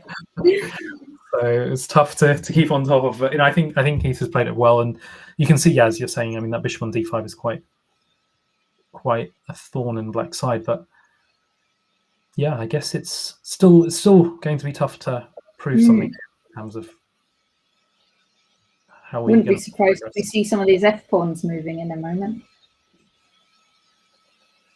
You mean Black's put this king out the way. Knight g4. Going to e3. Oh yeah. No, you're right, Tristan. That's right. To e3 and then it could come into f5. And just bishop takes g4 has got to be just totally awful for Black, I think. I think Keith would absolutely love to see that on the board. Yeah. But RealBaggie's been playing also. He's been having a good tournament, hasn't he? He's on 5 out of 5. So. He's on 5 out of 5, isn't he? Yeah. But I think it's a bit of a groggy position to. Okay. I mean, there's just no fight in the position now at all. It's just opposite bishop attack with the H file, isn't it? So. But I mean, can Black set up something with H6, bishop G5, G6, King G7? Can he do it? I don't believe it. There's too much going on here with that bishop on D5. Ooh, B6. It's just so loose. Okay, White's going to go for this H file. I don't think it doesn't even necessarily have something. It's just kind of he's just going to keep maneuvering around, and it's going to be really horrible for Black. Maybe, yeah. But it's not. I wouldn't say it's trivial just yet. I mean, it's. No, it's not true. But I think it's kind of obvious that Black's going to suffer for a long, long time, right? Yeah. It's the thing, isn't it? With you're basically playing for 2 results now. I mean, but of course, Black, if he draws, he or she will be in with at least a share of the tournament, right? He'll first prize. Yeah, and also you got to remember it's part of the Grand Prix, so the people amass their points each month. There's another tournament. So what happens with like doubling on the H file? Okay, so at least it's got to do something about. Okay, do something about that. So King G2, Rook H1, Rook H5. Yeah. Now you said it looks really nice for White, doesn't it? I mean, I think it's beautiful, but I do think it's going to come to a point where you need to tangibly calculate: is there a winning plan? But yeah. And if there isn't a winning plan, it could just be a very tough position to actually break through. I don't believe it's not a winning plan here. I agree. I don't believe it. So let's. I totally agree. You're right that it's not trivial at all, but I find it really hard to believe with Black like a piece down on the light squares that it's gonna. Yeah. All right. Should we move? We'll move to have a quick look around at some other games, and then we'll keep our eye on this one. So should we check Elise? Let's see how she's doing. Oh, against Barcelonsky. Oh, that'll be a very tough match. Tough one. Barcelonsky's been playing excellently. Doesn't look so bad for her. White's very happy that pawn's on e4, I guess. So that's the bishops don't look so great, right? Yeah. So Black has got the advantage of having the 2 bishops is slightly. So this one here, yeah, blocking this kind of thing. But of course, it can be always very readily activated if White was to play Knight C3 or something. So you always got to be careful. I guess it'd still rather be Black. It's still got more potential, right? Yeah, I think Black's position is maybe easier to play.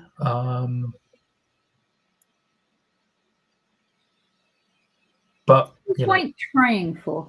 Are we trying for a sort of a D5 thing at some point? Or I think so, but it's very hard to organize, I think. But I mean, yeah, I think if White had 2 moves, is F5 an idea? F5, yeah. I think that's a great idea. Yeah, potentially anyway. Pawn takes F5, and then D5. Then maybe Black is in time with Queen D7 or C8. Yeah, I was just thinking maybe I even just sack, and then try and go for F5 later. But yeah, maybe you're right. It's a bit optimistic. I don't know. Yeah, maybe. I mean, Rook D2 seems a very, very reasonable move. Double on the D file.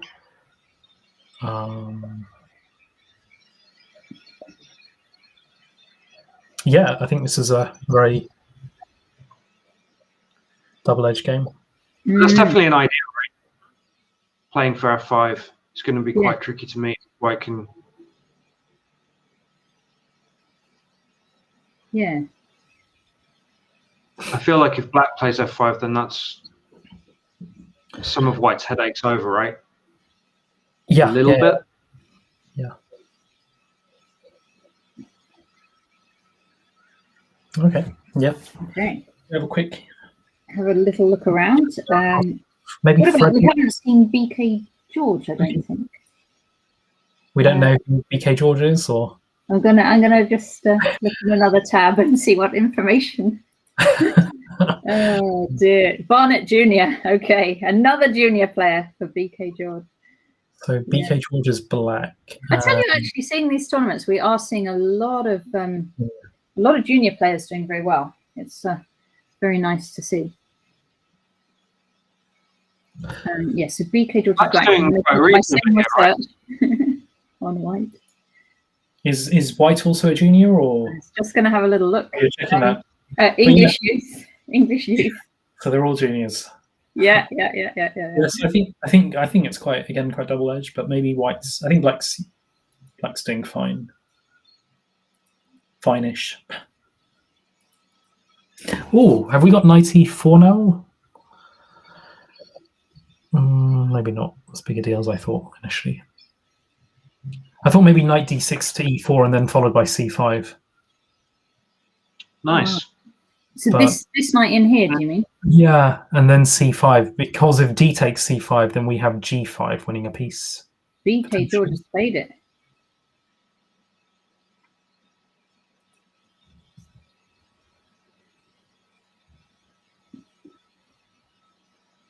But after queen a3, c5, there would be also f3 that we need to work out, and white might be just in time to kick black out. So that's maybe Queen b4. That move I'm not as keen on actually, because I would be worried about c5 now. It does encourage c5, doesn't it? Because it's hitting the queen. It's almost as if he's provoking c5. Yeah. Okay, so what happens after c5 then? So d takes c5 would be probably not quite forced, but would make sense, and then black could have played g5 maybe. But then it would have gotten a bit more complicated, because white could have maybe played f3 again.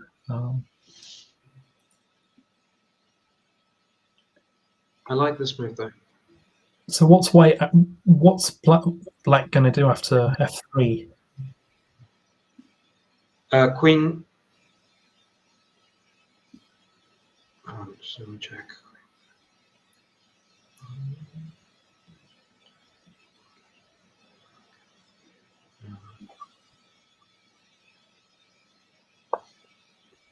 Oh, it's completely different. Different side of the board. Again, I think I don't know if it works, but I'd be tempted to consider c5 again. But yes, because it seems like queen c8 must have had an eye on getting c5 in.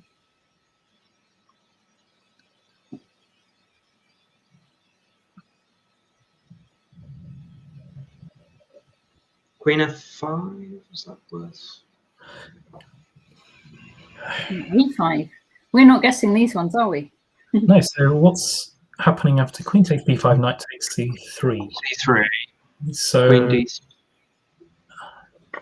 That seems like a very favorable trade for black, but equally, white is not in a bad place just yet either. I think it's looking rather level, I'd say, at this stage.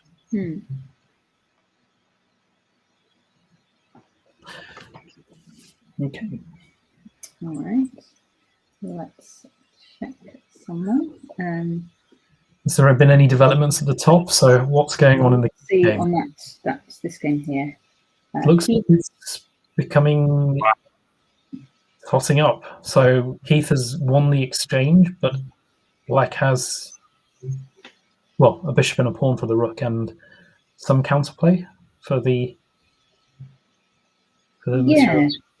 It's a different character game now, isn't it? Because before it was like quite, very all under control, and now it's like a positional squeeze, right? Yeah. So I wonder if Keith's happy but I think at the same time, I feel like Keith is definitely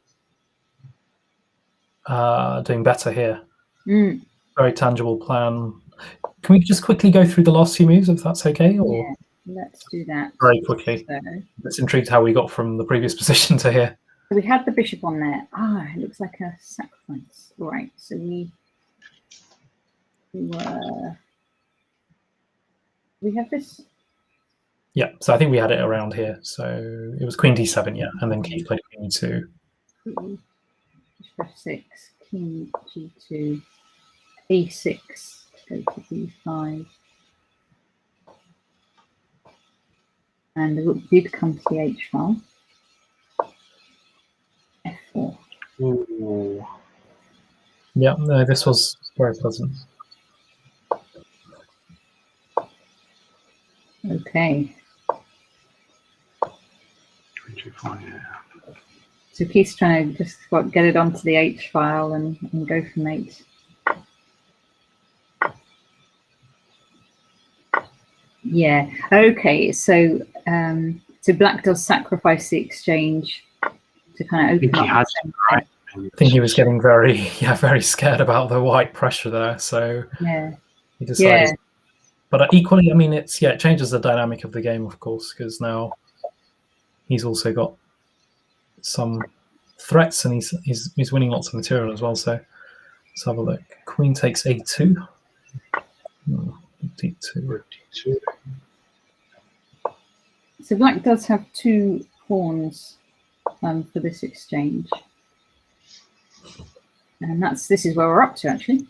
Yeah, it's very complicated because I guess Keith will be hoping and banking on D6, but of course Black can also intercept that with Bishop D4 as well at some point. It gets very messy because I guess D6, Bishop D4, Queen C6 might be an option. Looks pretty good for White at a first glance. Before intercepting and queening. But then, at a second glance, you look at it and you think maybe Queen D5, and yeah, it's not always so easy. I've got one eye. So hold on. So D6. D6. Sorry. So D6. Okay, never mind. Keith didn't want to play D6. So what was your idea? So D6, Bishop D4, D7, Rook takes D7, Rook E8, King G7, Queen A8. Ooh. So I thought that was an amazing idea. Maybe Black has Queen D5 there. That would be the only problem. And also D2. Oh no, so the Queen. Where was the Queen then? On C4. No, the Queen wasn't at hitting D2. Sorry, because I just glanced back at the board after I said that out loud, and I just missed the Queen was taking the Rook. So okay. With the Queen on C4, maybe there was Queen D5. Otherwise that was just that was really my idea. I think. But what's happening here? Yeah. Yeah, I mean, are there ideas with D6? Right now, but I think Black, Queen B5 is a very nice square for the Queen. D6 takes.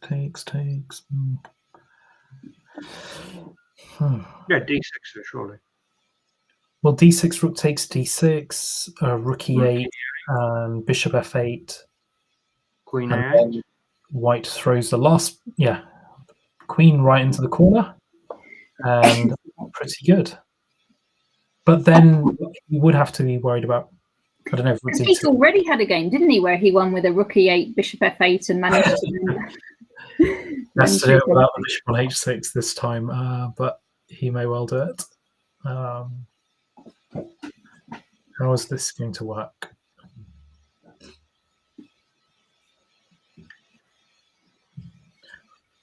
So I guess just Rook A7. Oh, okay, Rook back. Yeah, I guess White doesn't need to hurry, right? Yeah. Yeah, it's strange because it feels like White's lost a few moves to my first glance, but actually he's still got a few, you know, still a very strong plan here of maybe even using the F pawn in a minute. Okay, yeah. Maybe, you know. All right. I'm going to move on because these Sure. could still be going for a little bit. Okay, so we have Should we have Frederick? Should we? Yeah, sure. Let's see. So we did look at this one before, and Yeah, remember how it was. I'm not sure there's much to say at this stage. It looks like it's going to be a while, but yeah, like probably, yeah. Take White. Possibly, I'd say take White, but yeah, it could get complicated with that bishop, with the bishop, and you know, bishop f5 and c5 looks very dangerous. Okay. Should we have a look at that Barcelonsky game with Elise? Yes, let's see that. So Barcelonsky and Elise. Let's try it again. There we go. Ooh, wow. So we're looking at it from the other angle now, from Barcelonsky's angle. And the knight's a little bit stuck there. I'd want to bring that knight straight back into the game as soon as possible with knight c2, but does it? Are we allowed? Are we able to? I don't think so. Are we able to? So queen d3, knight d4 might be okay. Yeah. Knight c2, queen d3, knight d4 might be okay, but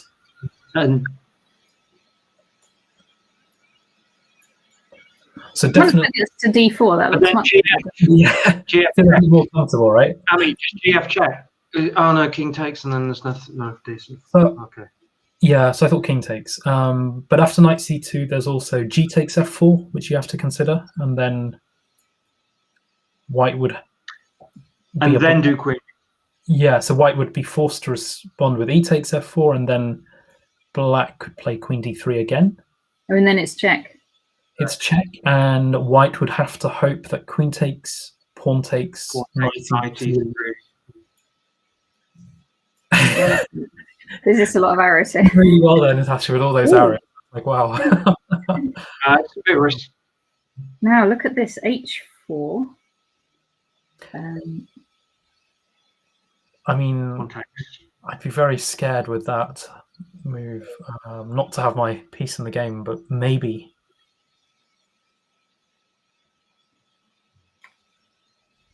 But there are a lot of threats in the position. So Black could sacrifice a pawn here with pawn takes, and then e3. But why not just play g take? Yeah, why not just take this pawn? So White can't take the pawn back on h4. Because of queen f6. Because of queen f6. Oh, and that knight, poor knight on a1. Yes, you have. However, after queen g2, is White not just completely winning? Oh, is White winning with what? Queen g2. Queen g2. Oh, because then the knight can come out to c2 and take on b4. You mean? I think this is a really. That's evil. Turnaround, actually. Alice is it Alice? Wow. Yeah. She's seen it. She's played queen g2. Yeah, straight away. I'm hoping she's just going to whip that queen off as well straight away. Don't allow any tricks. Please play queen takes g6. Queen g6, and then knight c2. That's a real shame also for Barcelonsky because he's had a wonderful tournament. But, yeah, he must be hardly able to think straight by now after some of the games he's had. He's played really well, and even in this game he played really well, I think, to this point. But now I feel that White's got a lovely endgame, a dreamy. So this should be a win, I guess, because of the two connected pass pawns. Yeah, and White has no weaknesses suddenly. It's really strange, but it's just yeah. So that knight was just sitting waiting there in the corner. Yeah. She had a plan for the knight all along. Yeah.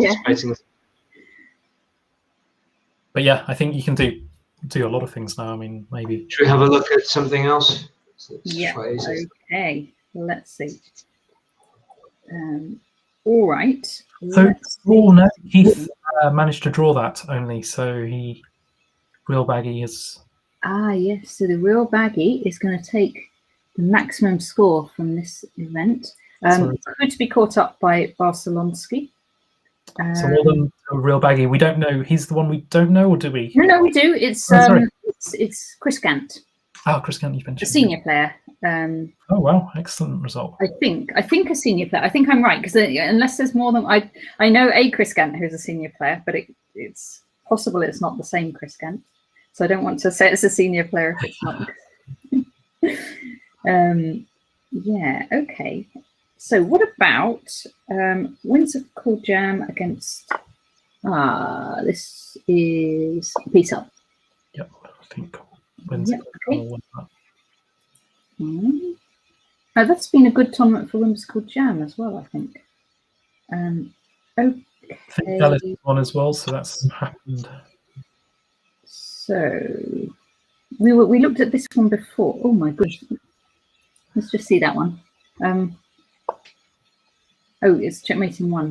Yes, Queen okay. P7. Well done to Barak J. Okay. Let's see who else is still going. We have, let's see, Scorpio and Police HD. It's very geometric, isn't it? This position. What are you gonna? Must be a draw, right? I think it's I think it's a draw, isn't it? Or I like the round up. then we can, yeah.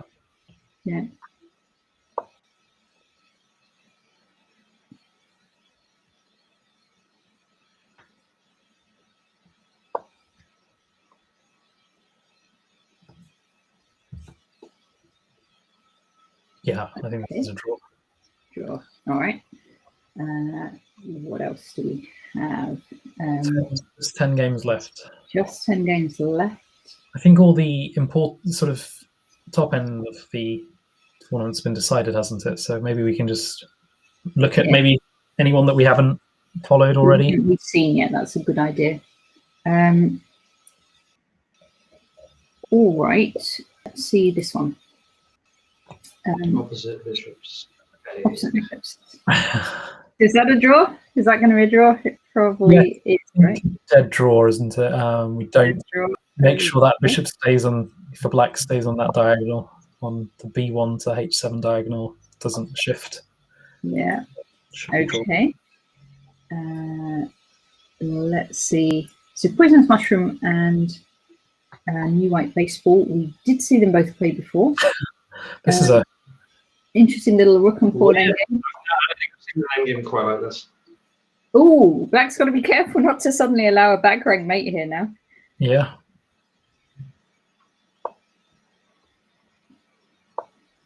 Can Black make any?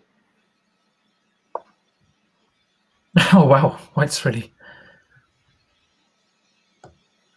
I'm not sure I would have played King C6, but yeah, that seems very bold.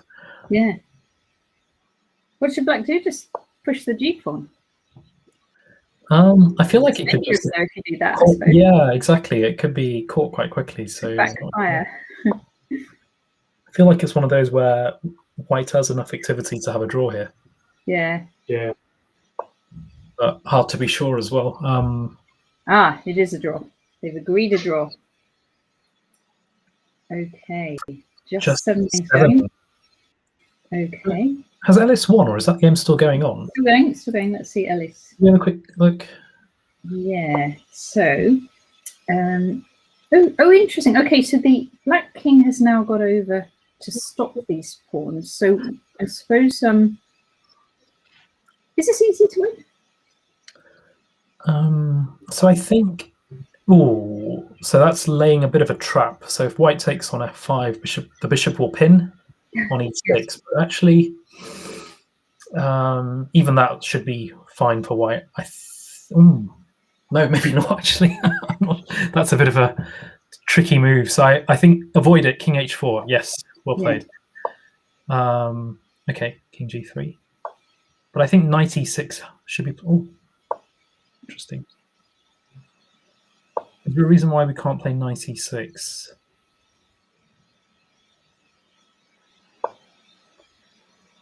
What are we actually doing? 96 now, we're thinking. Yeah, so I was thinking 96 and c7, but I think Alice is going a different way about She might be going around, what, here and there? Was she but I'm thinking? worried about that move because black can play bishop e6 now. Oh. Yeah. So white's not in time to really. She'll have to go back again. Yeah. She's going to come back to d4 maybe.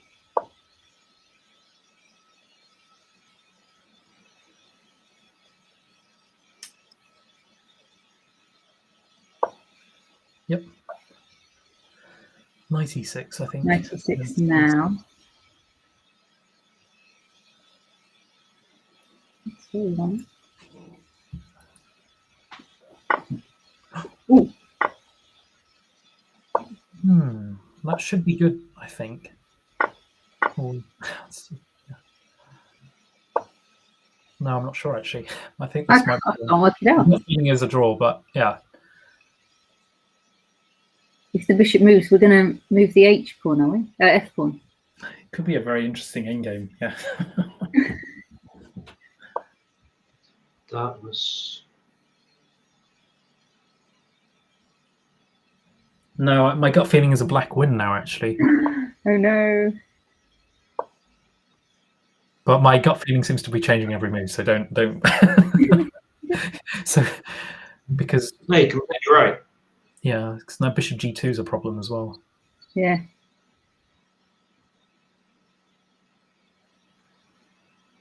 Oh, white just declined a draw. unless you can run the king to g. So now king d7, yeah.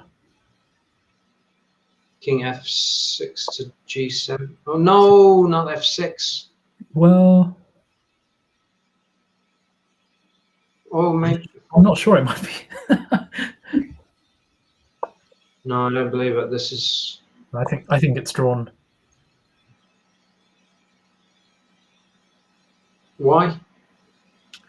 I mean, how's white going to win? How's black going to win this? Well, when the. Because white can always retreat his king back to win the pawn on e4, right? So f7 now. Okay, yeah, he's not. Okay, yeah.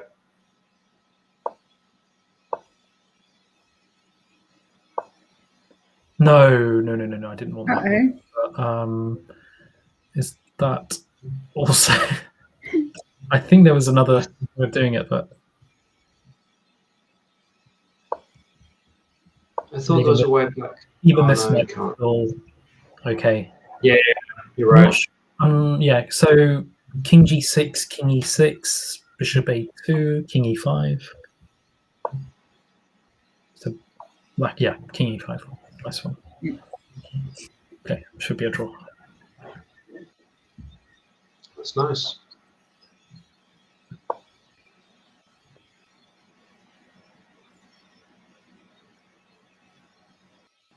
So black could maybe try king g5 and f7. Bishop. But even king e5, keep it nice and simple. Yeah. Draw. Oh, very nice done. I think she might be slightly disappointed. No, see, all right, so that was just where was it? Before the peace sack. Yeah, so I think 96 was quite nice at that point.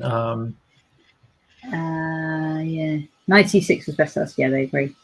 So you sort of play 96. So if we just maybe play a few moves with it, so and try and explain. But I think king b6 would probably be forced, or something like that, and then we go c7. So we push the pawn, and it's still protected, and black can't take the pawn on b5 either. So then black goes king b7, and we then play b6, and yeah. Looks quite dominating. Yeah. And so maybe we're what, threatening knight c5? That's a very good point. As to the game is not still finished, which is annoying, isn't it? Still a bit more. So I think it's over quite easily, isn't it? If you get the knight to e7, then it's just yeah. There's nothing you can do about that, right? The point is black's very tied down, isn't he? So so I think we can. Yeah, we go via d8 maybe, or maybe via So what would black do here? Maybe bishop e8, or I don't know, bishop. But then knight. Okay, d8. Sorry, Tristan. Knight d8. Knight d8 check. Yeah, let's check. Oh, actually, no. Maybe hold on. That's not the best. No. I don't like knight d8. No, actually, sorry. No, so I think maybe we could do knight. Waiting. There's not a decent move. I think after bishop e8, we can maybe just go knight. Yeah, that's much better. Knight c5. Okay. Yeah, and then black's forced to go back to c8. So it's quite an interesting endgame. It's not trivial. Yeah. It's a bit strange because you feel like white should be winning this trivially. But the real position we want is we want a knight onto d6, don't we? How do we get a knight on d6? Can we go knight a6 to b4 to d5 and then in? No, that was a bit stupid. So where are you going with that one? That might just knight b4 to d5.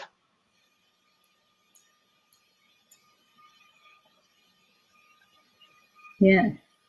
Still a bit weird, complicated, isn't it? Yeah. No, it's not. Yeah, it's not trivial. It's not trivial. But I think white's made good progress here. I think we should. Yes. I think it's very hard for black to actually unravel. So but not trivial. You can just go and grab the H pawn, right? Yeah, but still not trivial. Annoyingly, I feel like it should be. But... No. Yeah, okay, so that would have given her good winning chances, we think. Yeah. All right. I think we are finished. The RealBaggie has come first with 5.5, followed by Atomrod, which is Keith Arkle, and Chris Davidson, and excellent performances by lots of players, including Frederick the Mate, Barcelonsky, Latvian Duzman. I think we've seen all these players: Barath J, Shining Silver, Ellie UK, and elisdenele. So lots of good games there we saw, and a big thank you, Ameet and Tristan, for commentating. Thank you. Yeah, it was good fun. Yep. Thanks. How does this work? So it's a series, Natasha, is it? Over. So yes. So this is number 3. I think it goes all the way up to like September or October. And so it's each month. There's actually 2 different series. One is the Blitz, one is the Rapid. So the Blitz is like, I think 3+2 or something like that, and the Rapid is 10+5. And then the scores accumulate. So there's scores like an overall score. There's also junior scores, women's scores, and I think there's some cash prizes for who does the best kind of over the whole season. Okay. Yeah, we'll need to follow it, I guess. But I think, we did see it. Keith was doing quite. I think Keith was higher up on the list. I can't even remember actually. I think he's right up there. Yeah. Brilliant. All right. Thank you very much, and thanks everybody that's watching. Okay. Goodbye. Okay, everyone. Cheers, bye.